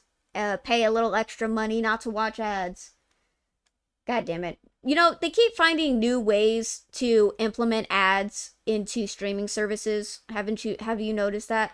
Like there's the first tier where you pay base price, like the lowest price, but you still have to watch ads. There's a second tier where it's a little bit higher, but you watch a little bit less of ads. You watch like maybe instead of 5 ads, you watch like 2 ads. And then you have the medium tier, the third tier, which is like you get higher definition and maybe access to certain shows that aren't available in your country. Ooh, a little exclusive. And then you get the premium ultra edition, which is the fourth tier, which is you get access to everything and you don't have to watch ads, but you have to pay $40 a month for this service. And it's like, well, back when streaming first started, you only had to pay $12.99 for the ultimate ultra edition pack of just watching shit on Netflix. And now, well, to be fair, as far as I know, Netflix hasn't introduced ads yet, but I know Amazon and I think Hulu and like other streaming services are like doing ad shit, but you have to pay extra in order not to watch it, like extra. I'm old enough to remember when I paid for a subscription streaming service so they wouldn't run ads on my shows. Now I'm watching pre-roll and even midway ads in the middle of paid subscription streams. Dude, for real. Yeah, like what the fuck? If I remember correctly, even Sony announced in 2022 about having ads in their games, if I remember. Yeah, this has been going on for a while now. They get you used to the thought. People need to realize that they're getting you, they're grooming you. They're grooming you guys. They're prepping you. They're prepping you for when they shaft you. All right? They're prepping your little minds, all right, to screw you over. They're doing that. Because they've been doing this for a while. Like the price hikes for video games, they're getting you comfortable with the idea. Because like back when I told you this years ago, back when they were saying about raising the price of $60 to $70, remember when games were originally $60? And they were talking about raising it to $70. They also threw out that they wanted games to be $100. While they were talking about it being $70, they were like, let's float it out there. Maybe games are also worth $100. And look what's happened. Years later, $80 to $100. They try to get you used to the idea. They float it by you, but they're going to implement it anyways because they don't give a shit about you, all right? That's what Microsoft did. Microsoft was like, ads in games. We're going to put ads in games, guys. No, we're just kidding. We're just testing. No, we're not. Unless you guys want that. No. Oh, okay. We'll come back later. Okay, we'll come back. We'll come back. We'll put a pin in it. We'll come back later. Okay. Yeah, ads and games? Just a little bit of ads? No, okay. We'll come back later. We'll float it by you. Check back in tomorrow. Let us know how you're feeling. Yeah, we'll be back. Because they don't actually fucking care. They need to make money. I understand free content supported by ads like on YouTube. Bandwidth isn't free, but paid content should always be ad free. I mean, yeah, it's just we live in an economy. Like we see what I did there? Like we live in a society. Anyways, we're living in an economy where we can't afford things. And the more desperate a company is for money, the more likely no one's actually going to give them money. Because we can't afford it. We can barely afford games now with this economy. It's going to take another 2 to 3 years for the economy to stabilize. So right now things are fucking rough, all right? So the more desperate they become for money, the more likely we're not actually going to buy, cuz we can't afford it. And plus, to be honest, we can get quality games somewhere else at a cheaper price. Like, for real. This is just sad. This is just sad. They're obviously desperate. They're bleeding money. And they're literally scrambling to prove why they exist to the company. Because at this point, they invested in nothing. They got returned in nothing. They got no returns. So now they have to do something. God, who's even buying Xboxes anymore? Like, what? What makes you think that raising the price for Xboxes was the way to go? Like, this is just sad. Just checked, yeah, it was... Wait, what? What are you guys talking about? Mercedes-Benz.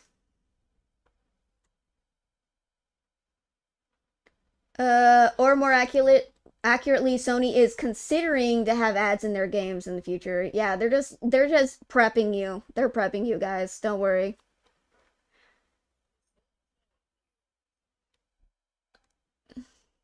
Like, I'm not... Yeah.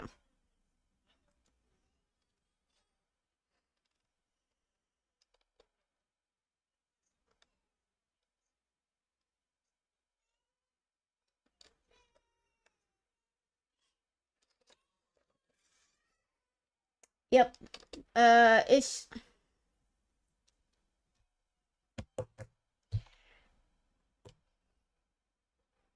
gotten to the point where they just get too big and they just rely solely on profit. Because that was the whole reason of the buyouts, you know, of like Xbox buying all these indie studios, because they were hoping to make big bang quality games that brought in a shit ton of money and interest. And technically, that's not a bad idea. That was not a bad idea. That was actually kind of an interesting idea, Xbox. The problem was the way that they executed it. You see what I did there? They dissolved most of the fucking indie companies. They actually dissolved most of the indie companies that they acquired and like spread them out within the Xbox company. I think didn't some of them like went to Obsidian, and then some of them went to Bethesda.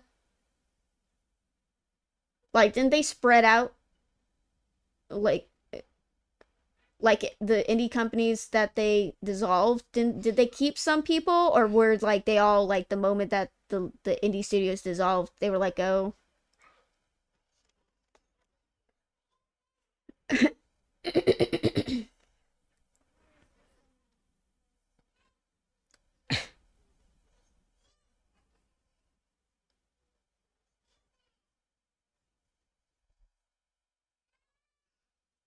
I'm just saying, so they bought a lot of indie studios, but I've only seen 5 games come out of their lineup. So, where are the games? I thought they were gonna make some games. Where are the games? Where are the games, Xbox? Where are they? Hello?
Now, yeah.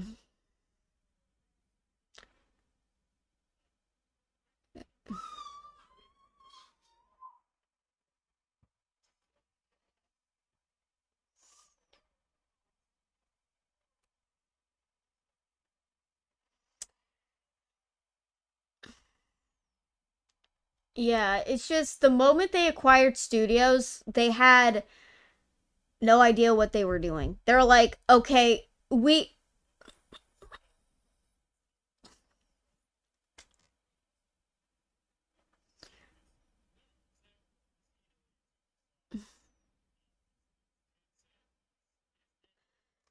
like I'm just saying that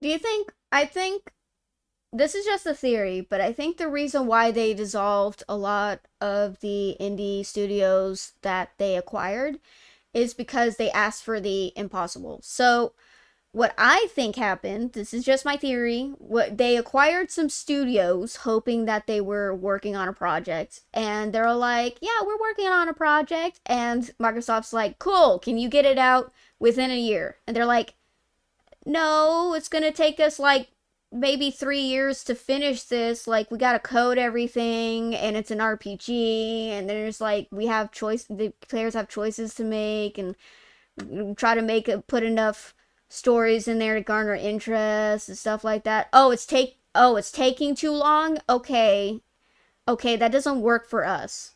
That doesn't work for us."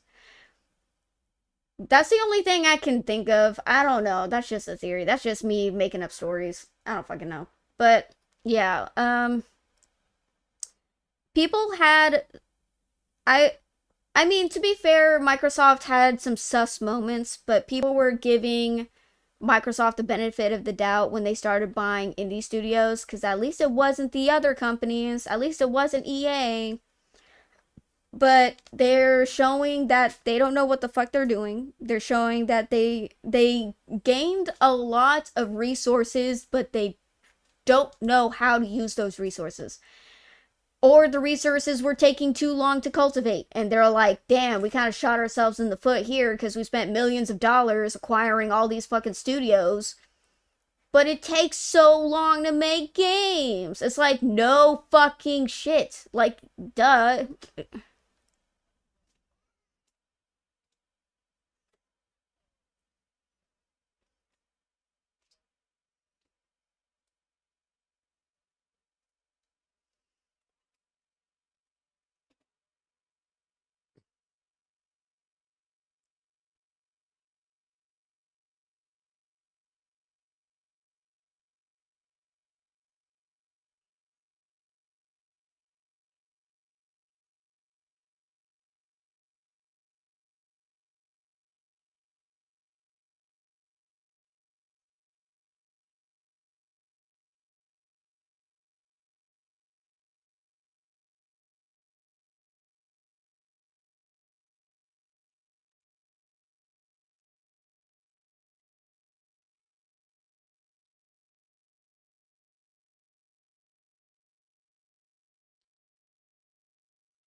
I mean, they got to recoup their loss somehow, and if cheap AI is going to do it, I guess they have to pay for, or at least not pay that much for that. Oh god. It's just such a shit show. But yeah, I feel like a lot of people forget that Microsoft spent, or Xbox, whatever, spent a lot of money acquiring certain studios. They paid a shit ton of money for advertising, I guess. They spent a lot of money with what is it, collaborations. Like that stuff was not cheap. That was not cheap stuff. So yeah, they're like really desperate for money now, and yeah, people forget that they spent a shit ton of money and now they have made no money. They need money. It's that one gif of that one comedian. He's like, "Give it to me now!" Like, and then he's like, grabby hands. But yeah, it's just, yeah. I don't see, with the way that things are going for Xbox, I think they're gonna get either I don't know. I feel like they're gonna get a buyout because I don't see them dissolving. I feel like they're gonna follow the trend of being bought out because a lot of AAA studios and publishers are starting to go that way instead of totally dissolving. So yeah, the giants are falling, guys. The giants are falling. We're in that era. Uh, let's see. Um, oh yeah, fans left speechless as Capcom locked Street Fighter 6 finals behind paywall. That was a controversy that happened. So apparently, there was a big Street Fighters event where it was literally the finals. It's like the stream to watch, the thing to see, especially if you're like an esports fan. And they decided to paywall it. Now, it wasn't cheap. It's literally pay-per-view, and it's $40 pay-per-view. And that pissed a lot of people off. Like, you can get 3 indie games with that money. Like, what the fuck? You can get gas with that money. Like, that's grocery money to some people. Like, that's a lot of money. That ain't cheap money. That's like half $100. So that was a lot of there was a controversy for that. And I watched a couple of videos of people discussing it. I'm not a big fan of like Street Fighter, and I'm not a big esports fan. So I listened to what other people had to say about it. I just thought it was interesting that there was a backlash for this because what is it? Capcom, in my opinion, is also going down the route of greedy publisher. Are they a publisher? Studio? A greedy studio with who champion microtransactions. Wait, which studio was making Mortal Kombat? Was that Capcom? Oh. Well, I know Capcom has been really like they've been really stingy when it comes to like the character outfits, and they've monetized the hell out of that. Like, it's almost ridiculous. The character outfits for almost every Street Fighter character is like, hold on, let me look it up because I don't want to spread misinfo. Let me look at the DLC.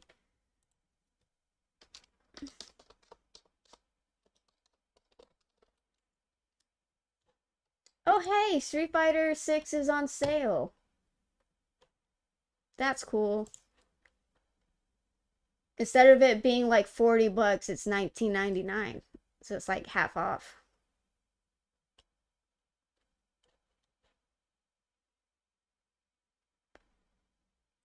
Wait, what? Years 1 to 2 fighters, edition stages, and colors. Oh my god, they're $24? What the fuck is this DLC? $310.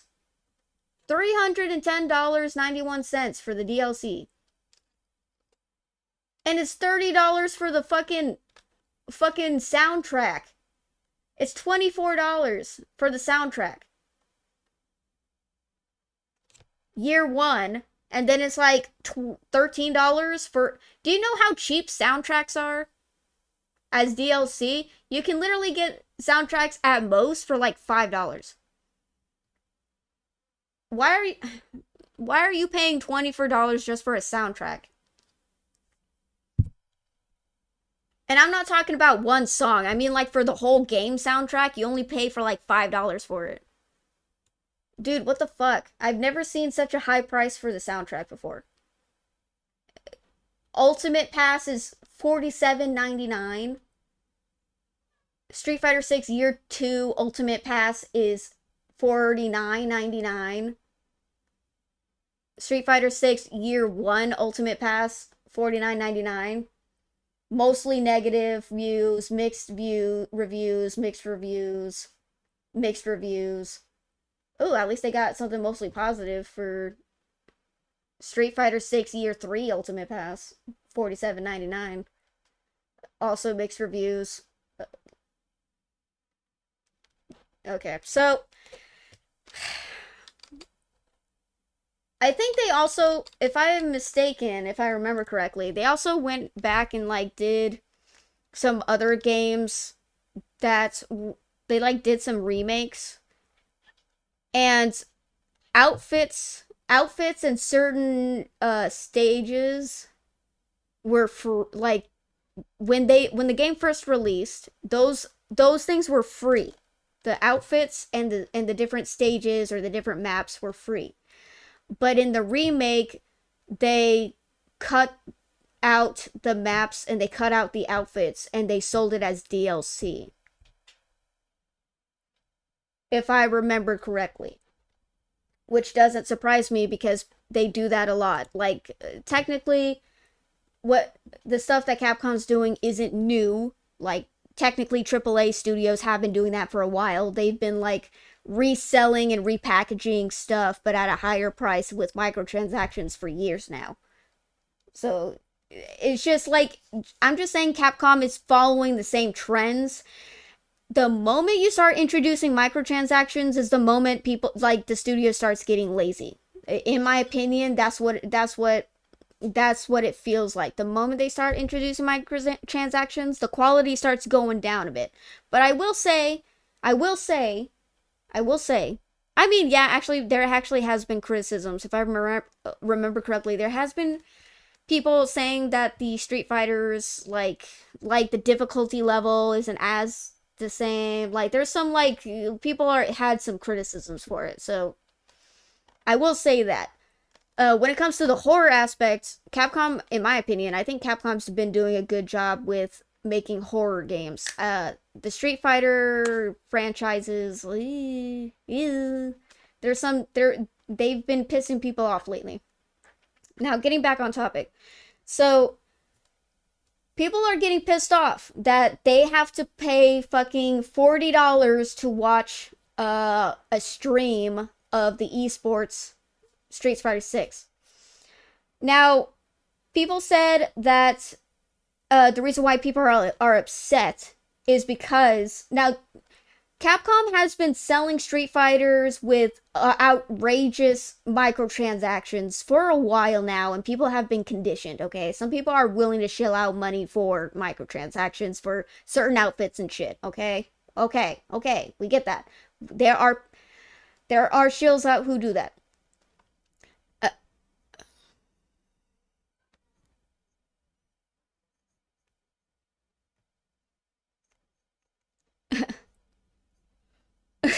God damn it.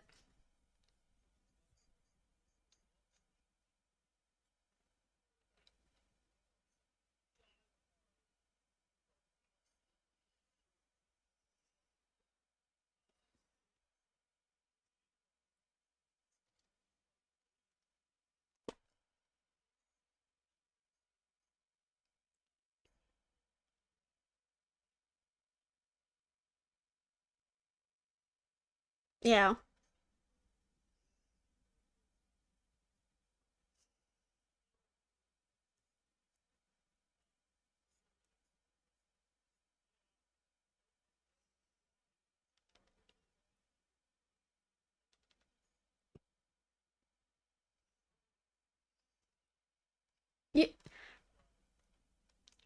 I mean, you'll always have those fanboys. You'll always have that fan base.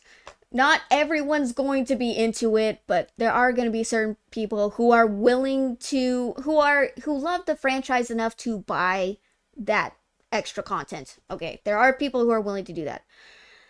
The problem is that someone pointed out that people are disgruntled about the price because of the lack of quality. Like when you have a high price, you have to equate it with something, right? Like you can't just ask people to pay for a high price. Hey, AAA industry, listen, you can't have people pay for a high price and not give them something that they deem as quality, right?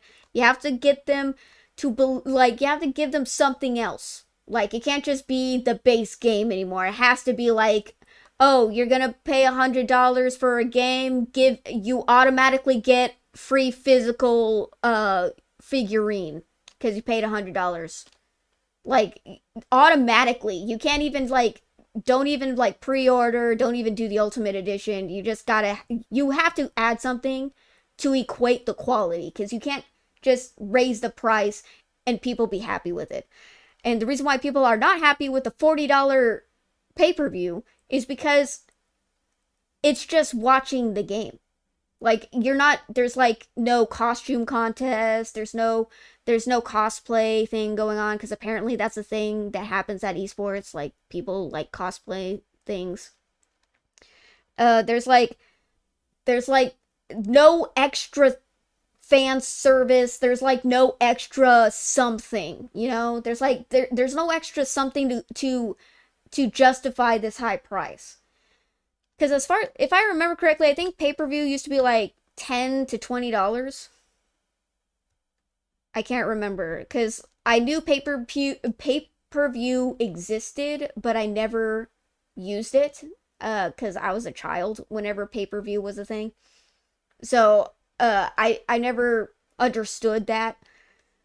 But apparently back in the ye old times when there was such thing as cable TV, if you wanted to watch like certain wrestler fights, you had to go to a certain channel and then pay to watch that fight. And like, pay-per-view, whichever. Uh but yeah, people are saying that there's no justification for this price because you're just watching the stream. There's no added content with it, so it kind of just pisses people off. Only to find out that Capcom wasn't the one who did this. It was the organization people, like the event organizers, who decided to do that. Like they didn't tell Capcom they were going to do that. They just did that. And so, yeah, like allegedly, apparently, Capcom had nothing to do with the pay-per-view being raised to $40. Like, or like they didn't even know that there was like a paywall for the thing at all. I don't think they were aware that that was even a thing until a couple of people pointed it out, and then one of the head people of Capcom responded and said, "Yeah, we don't know. We'd had nothing to do with that. They kind of the event organizers who set up the whole tournament kind of did that themselves, which I don't know how that works, but apparently Capcom was not involved in that allegedly, so there you go. That was like that was a drama that lasted a couple weeks. So I don't know if they're gonna figure their shit out, but yeah. I just thought that was pretty interesting. Are you excited, Saib? They are making they're making a new Lord of the Rings game.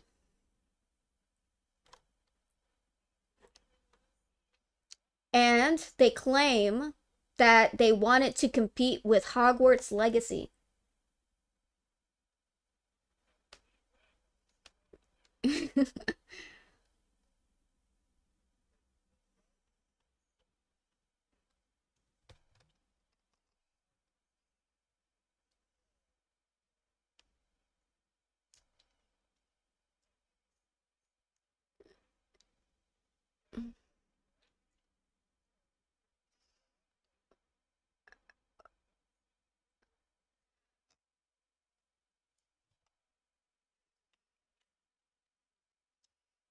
Yeah. Origin. Yeah. Yeah. God damn it. I mean, are they finally going to use? Is this the same studio with the Nemesis system? Are they finally going to use it? God damn it. My throat's my throat's dry. Actually,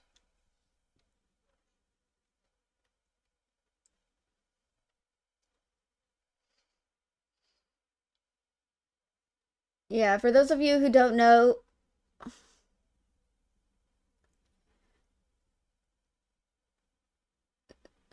so for those of you who don't know, the Nemesis system is a very in-depth, intricate system that made enemy NPCs remember what the player character did to them, talk to them, did to their friend, and coming to get revenge on them for whatever they did. It was a very intricate system that they spent years developing. And if it was open source, it would have been like such a game changer for RPGs. Oh my god, it would have been such a game changer. Like it would have changed Baldur's Gate 3. It would have changed it would have changed the gaming landscape as we know it, like crazy. But especially with action RPGs and stuff like that, that would have been so innovative. But because what was it, Warner Brother Games, uh because they had the Lord of the Rings IP, and because it was developed under what is it, Shadow of Mordor, uh they were like, wow, this is such a great system, let's patent it and have no one else have access to it except us. And after we shipped out Shadow of Mordor, let's not use it ever again and lock it up for the last 8 years, going on 10. They have not used the Nemesis system in 8 to 10 years.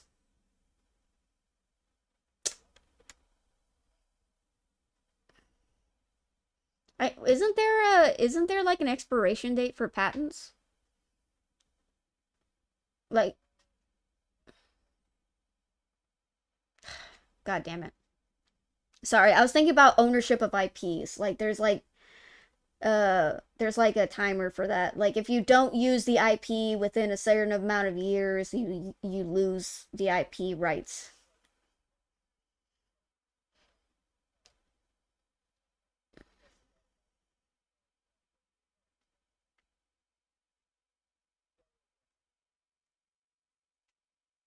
Yeah. Um yeah. Well, if they are able to pull off a Hogwarts Legacy like Lord of the Rings, I think that'd be really cool. Let's be optimistic. Is it going to actually be cool? Probably not, but let's pretend that it will. Uh if it actually comes out pretty good, that'd be great for everybody, honestly. Like I would love to have a Lord of the Rings RPG. That'd be fucking amazing. Uh yeah, if they had access to the Nemesis system, that would also be nice. That would also be really fucking cool. Patenting game mechanics should be illegal in my opinion. Yeah. Patenting patenting systems should not be a thing in the gaming industry. But, what do we know? We're just the consumers. We're not the people behind the scenes. We don't know what we're talking about. So, yeah. On a different subject, uh, Ananta, is Ananata, Anna NTA, NTR. I mean NTA. So it's literally, it's not that kind of game. I was making a joke. I was making a joke. Okay. So it's basically anime GTA. It's it's anime. It's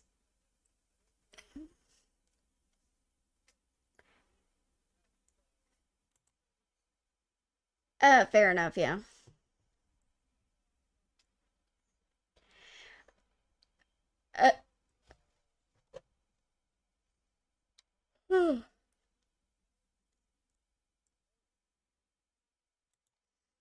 Uh,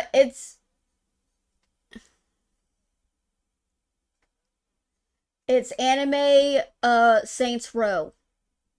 It's anime Saints Row. It's like ridiculousness, but you're also like you have to like build a team of like weirdos, and that's legit. That is like legit the storyline. You are a weirdo and you have to make a team of weirdos in order to fight like bad guys or whatever. And it's not a gotcha game, which surprised the fuck out of me. I was like, oh, another live service gotcha game with anime girls and you gotta pull for waifus. No, it's not a gotcha game. Wait, is it like multiplayer? Because, like, from what I've seen from it, it looks really good. But is it, like, multiplayer, single player? Ananta.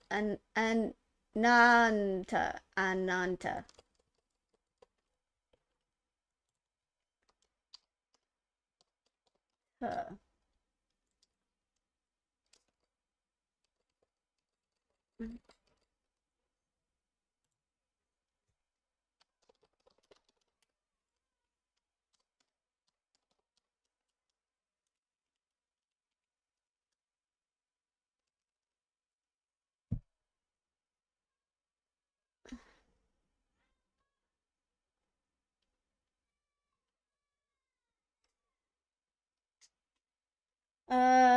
I'm trying to figure out what.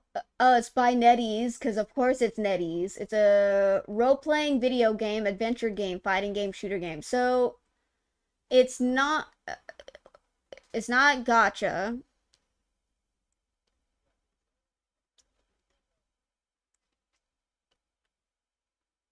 So is it like an online game?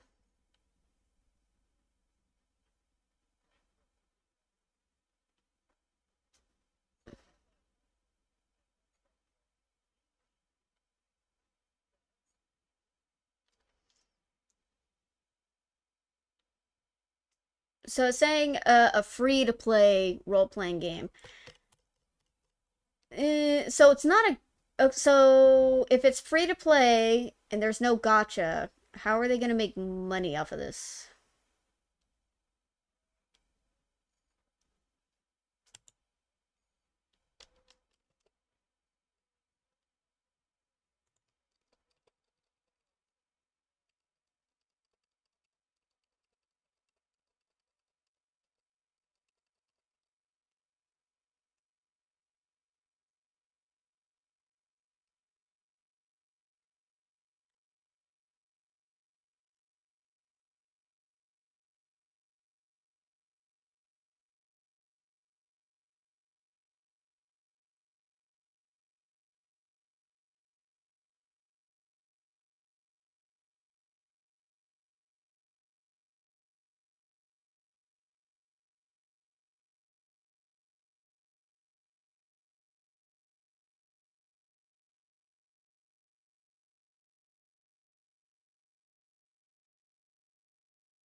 Yeah, yeah, we'll see. But it's you know the internet's talking about it. It looks fun. It looks ridiculous. It looks cute. Of course, there's gonna be anime waifus and husbandos, which everyone's looking forward to.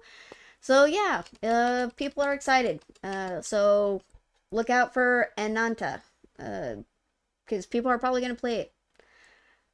Um, so we have some new news for the Mass Effect TV show because it's been a while. There has been grumblings of it being a thing, but technically it's already confirmed that yes, they are working on the Mass Effect TV show. Um, there's some confirmed stuff, because obviously I can understand them not wanting to talk about all the stuff going on in the project just yet because of spoilers.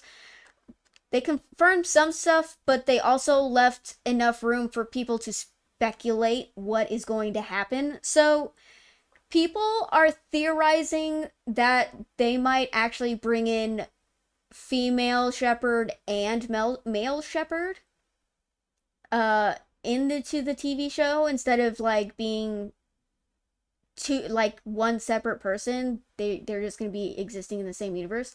Someone said, interestingly enough, that they might do a storyline where there's like parallel Earths and like the merging of dimensions, because apparently like other shows have been doing that. So they think they're gonna someone said they're gonna follow the trend of like merging two parallel dimensions together and have like two shepherds. Oh my god.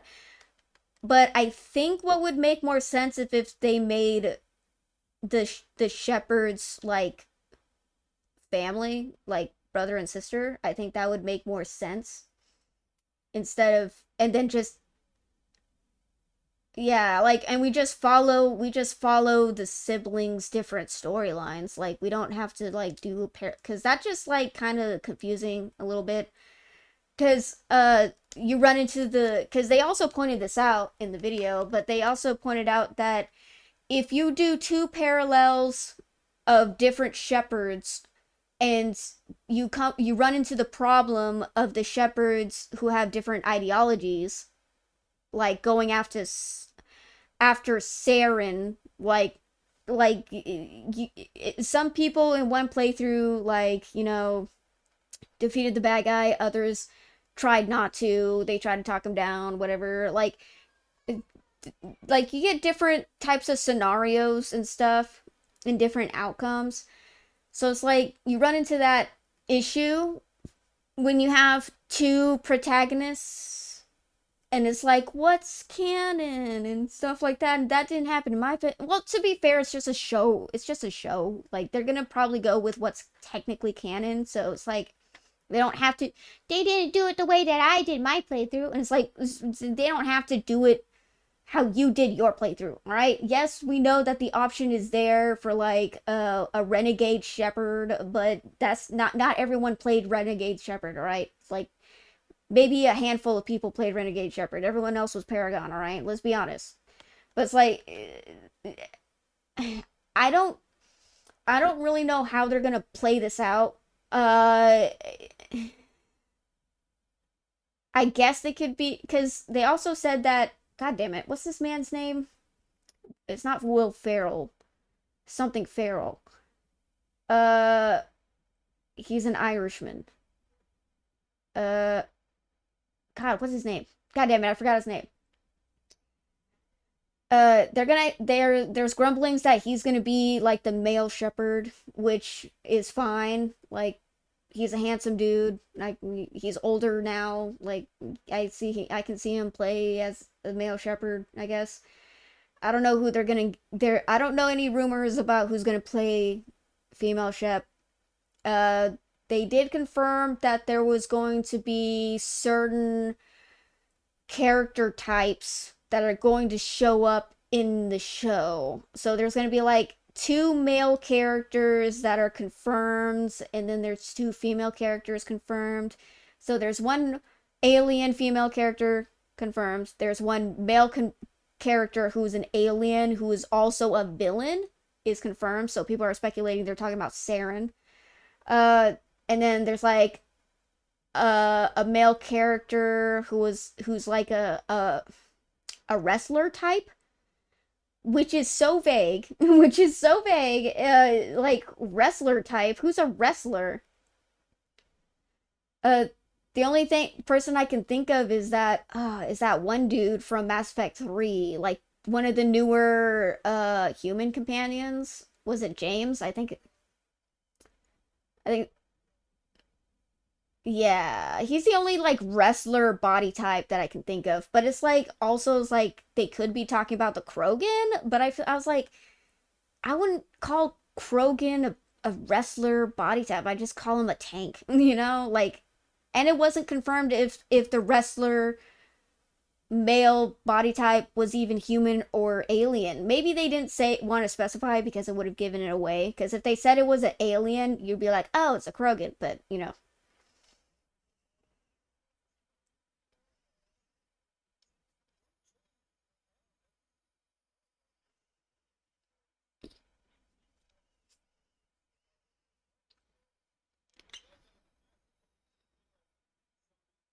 eh.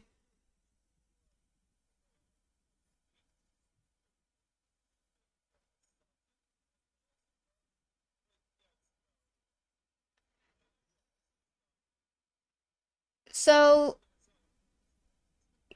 yeah, what raised alarm bells was that they said that they were going to use the show to talk about like real life issues. And I'm like, okay. Oh, okay. This is no one has ever said that. Okay.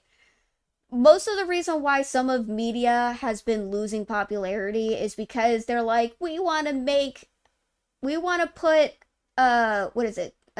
Real life issues into our TV shows cuz people need to know what's going on. And it's like we know what's going on and everyone doesn't like it.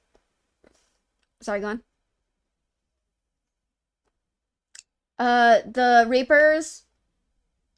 The Reapers are white supremacists, and the Reapers the Reapers are going to go after the minorities, and they're going to prop up the white men as their lackeys, and the white men betray the minorities because white men are racist. And yeah, you think I'm being ridiculous when I say this, but that's literally been every TV show in the last 5 years. I'm not joking. That's literally been every TV show that's been coming out, like, and movies, TV show and movies that's been coming out. Because they were like, we gotta talk about real world issues. And what's one of the real world issues? Racism. And so they have to, like, make everything racist. And yeah, like, yeah, that's all they can talk about.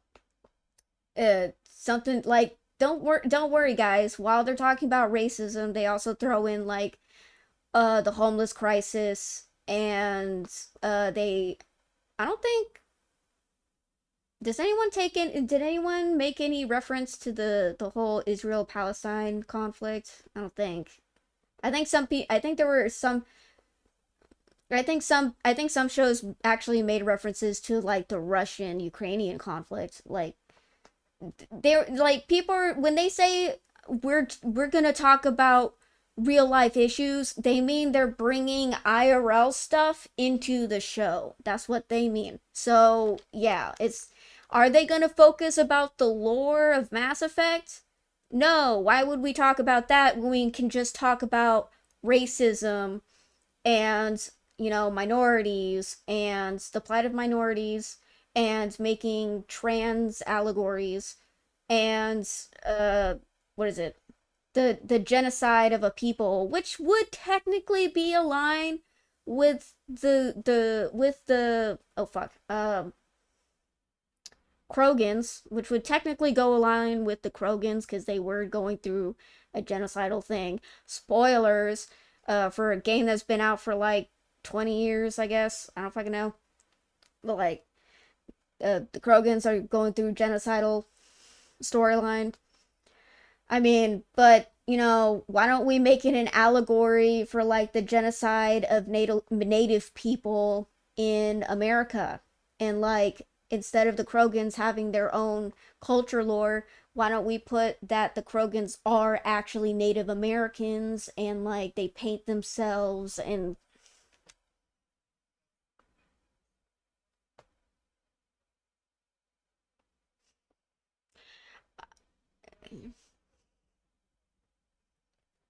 yeah, like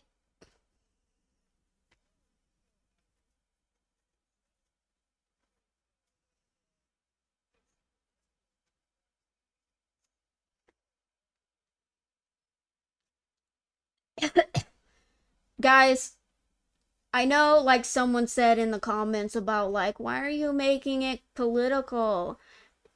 They're making it political. They're making it political. They want to bring in these social issues because they think the gaming space is the perfect platform to talk about political shit. So they've been doing it for a while now. They did it to the HBO show. Oh no, never mind. It was Paramount. Paramount show, the Halo TV series. They did that.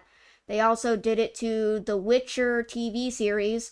Now, the first season really did follow Geralt, but by season 2, it became the Yennefer and Ciri show, which were the main female uh protagonists of The Witcher, even though it's called The Witcher and it's supposed to follow Geralt's story. But let's all focus on Yennefer and Ciri because they're the girls and girl power and stuff like that. And yeah, like, there's nothing wrong with that, to be perfectly honest, as long as the character writing is good. But the character writing was bad. They couldn't stick to the lore. They had to change the lore.